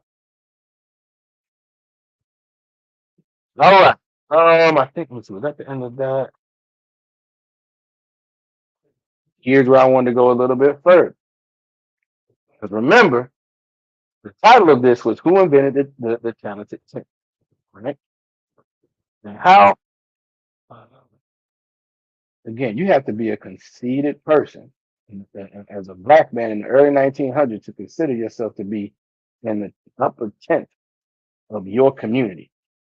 All right? This right, because what strikes me as fascinating about Morehouse and Dubois' concept of the supposedly elite 10% of the quote unquote race is that it accords almost exactly with the size of the free Negro population on the 1860 census. 11% of so-called the African American community was composed of free Negroes on the eve of the Civil War. And quite surprisingly, far more of them lived in the South. And it was this group of free persons to whom President Abraham Lincoln was referring when he announced in the last speech of his life that he advocated giving the elective franchise. What is that? The right to vote to the very intelligent colored man, and the one who's and on those who serve our cause as soldiers, who numbered about 200,000. So again, this is in the 1860s. Well, 11% of our people were free. Our men were free. Salaki, the population. And that's where this kind of started. Because essentially what Abraham Lincoln was saying was, well, we'll give it to the free black folks. We'll give it to the free black folks. Let's keep going. Because we add the number of free black men and the number of black soldiers, it's easy to see that Abraham Lincoln effectively introduced the notion of a privileged, talented tenth within the race who would be accorded more rights than the remaining 9/10. 3.95 million slaves who would really only be free when ratification of the 13th Amendment. So perhaps we should give Lincoln credit for this.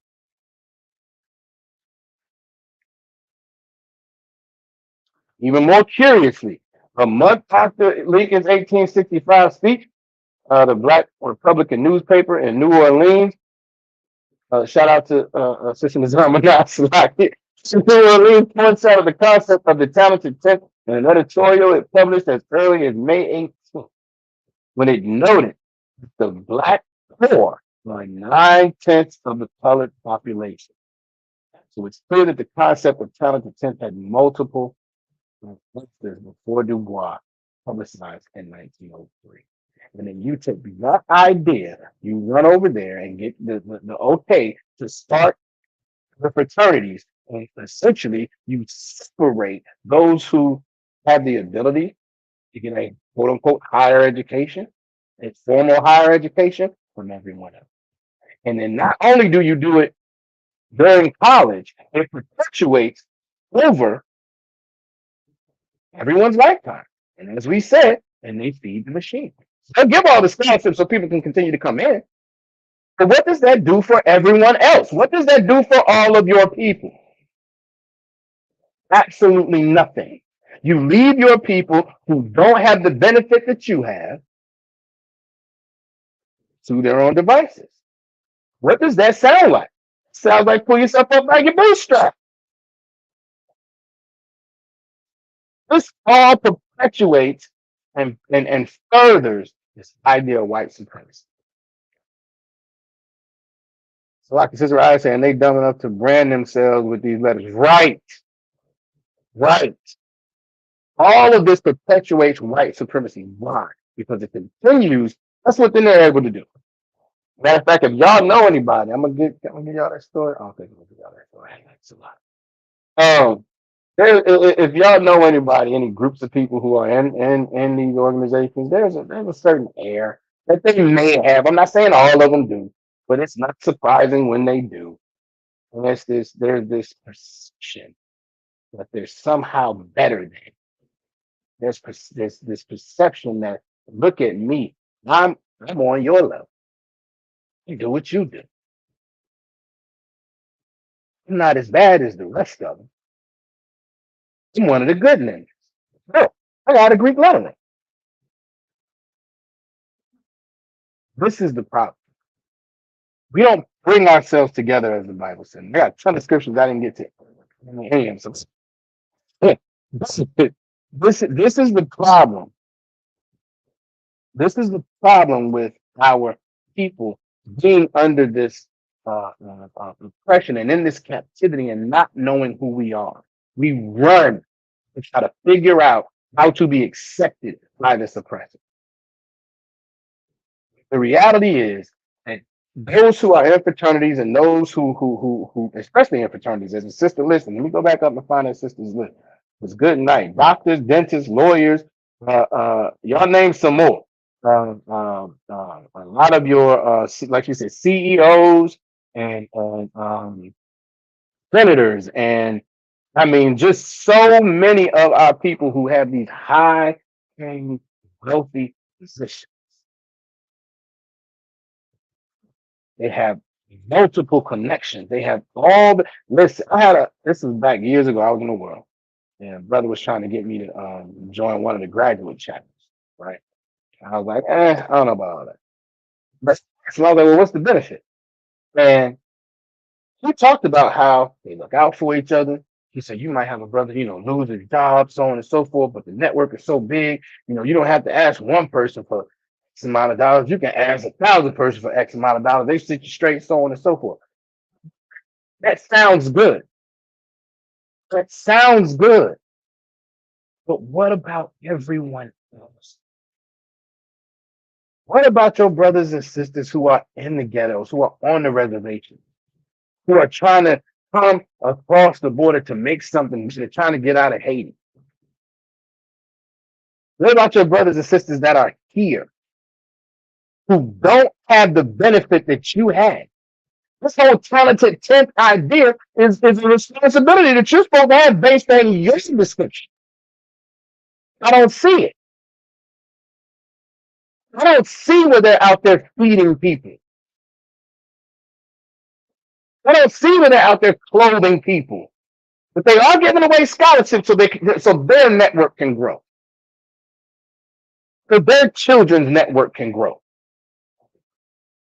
so they can further separate themselves from the rest of the nation because they're doing a little bit better on average than everyone. It's absolutely horrible.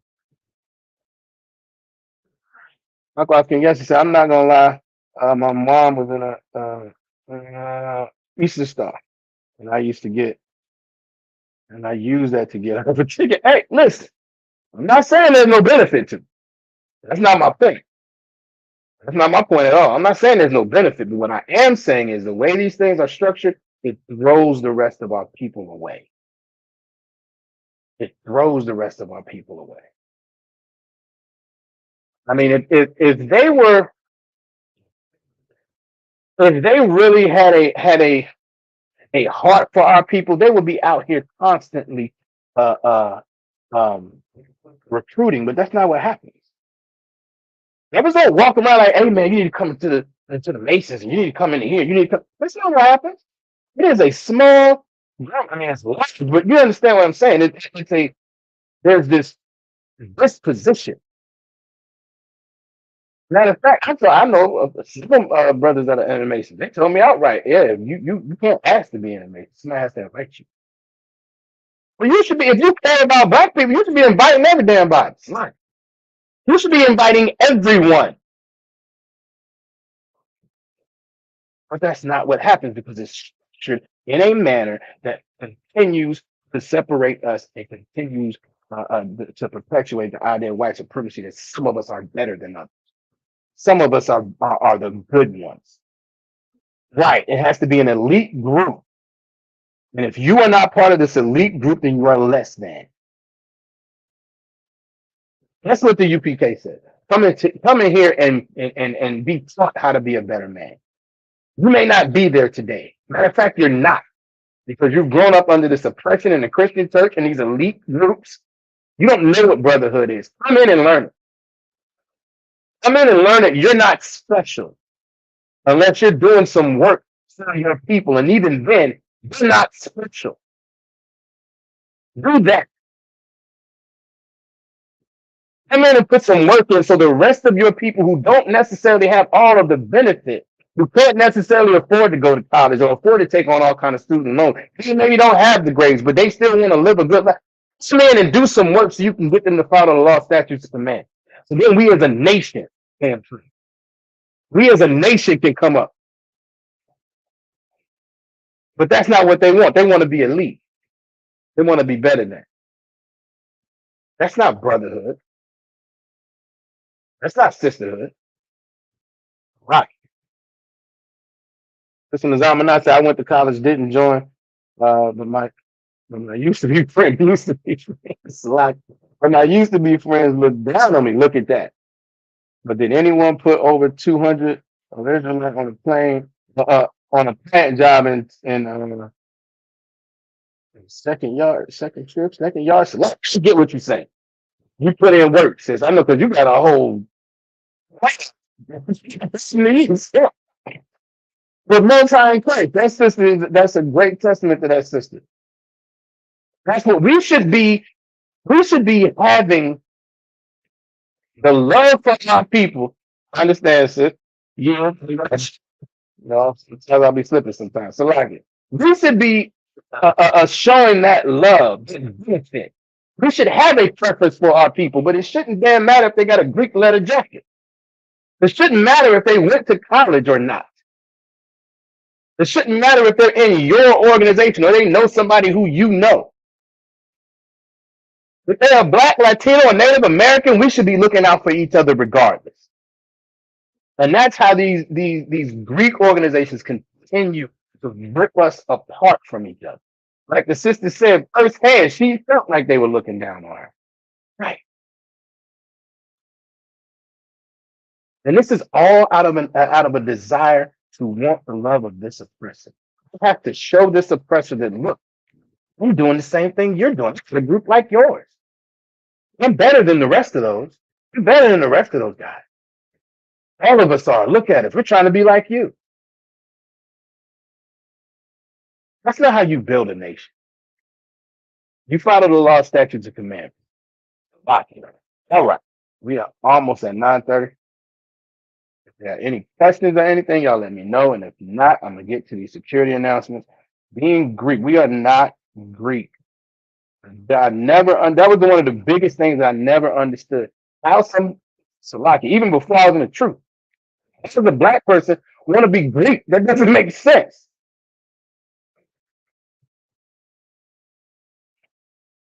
Black people in high positions are like, I worked hard to get where I am, and nobody gave me handouts. So the rest of us to work hard and that's being lazy. Listen, this is the problem. We talk about it often in this time. This is the problem. When you come up under oppression and you start doing a little better, you then look down on everyone else who came up in the same oppression. Now, mind you, they will say exactly that, sister. Now, ain't nobody ever gave me nothing, so on and so forth. But yet, this network is so awesome because it gets you all these benefits. But ain't nobody gave you nothing, though. There's nothing wrong with having a network of brothers and sisters. That's what we should be doing. And it's not that nobody ever gave you nothing. We are supposed to be there for each other. That's what we're supposed to do. But this idea that I did it myself, so you go do it yourself again, even based on their perspective of this talented tech, that's nonsense. But what you're supposed to do if you're the talented tech is bring everybody with you. That's what's supposed to be happening according to the philosophy. But rather than do that, you leave everybody there. You're not, and I didn't even get into the terrorism part of it. There was a whole nother article I had. Good night. There's a whole nother terrorism issue with this. Anybody, I know I'm dating myself. Anybody familiar with School Days? That was a movie, but it wasn't far outside of reality.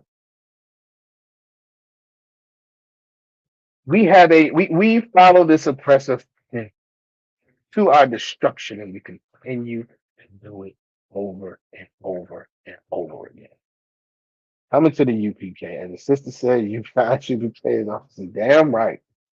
Come in and learn what real brotherhood is. Learn again that you're not special because you went to college and have a degree. You're not. You're not. What you should be doing is what you can for your people with that degree, not what you can for yourself, or what you can for those who are close and in your organization. When we go out and we feed people, when we go out and we clothe people, we don't. Hey, look, oh, no, you're an oppressor. You can't do. Everybody's welcome. You know why? Because the scriptures say, when the righteous are in power, and I'm paraphrasing, when the righteous are in power, the people rejoice. When the wicked are in power, the people mourn. When we are in power, where we should be, the earth will be better. Because we don't separate our people, and we actually, even now in this wicked society, in this captivity, when we go out and we give food and clothes, we don't stop anybody. That's how you again build a nation and build a people up. And that's how you're righteous. All right. Riding in the barrel, absolutely. A lot of sis, I appreciate it. All right, let's get to these security announcements. Salaki.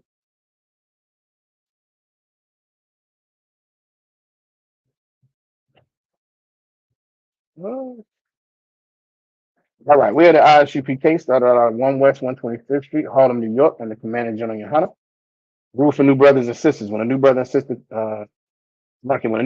comes into the school, they are off limits for 6 months. They will be saluted only. They will get to spread themselves with the world. If they need transportation, the teacher will arrange it. After 6 months, if a brother and sister has an interest in a particular person, he or she must get permission from the head to speak to a brother or sister. There's another 6 months in which the brother and sister will court each other.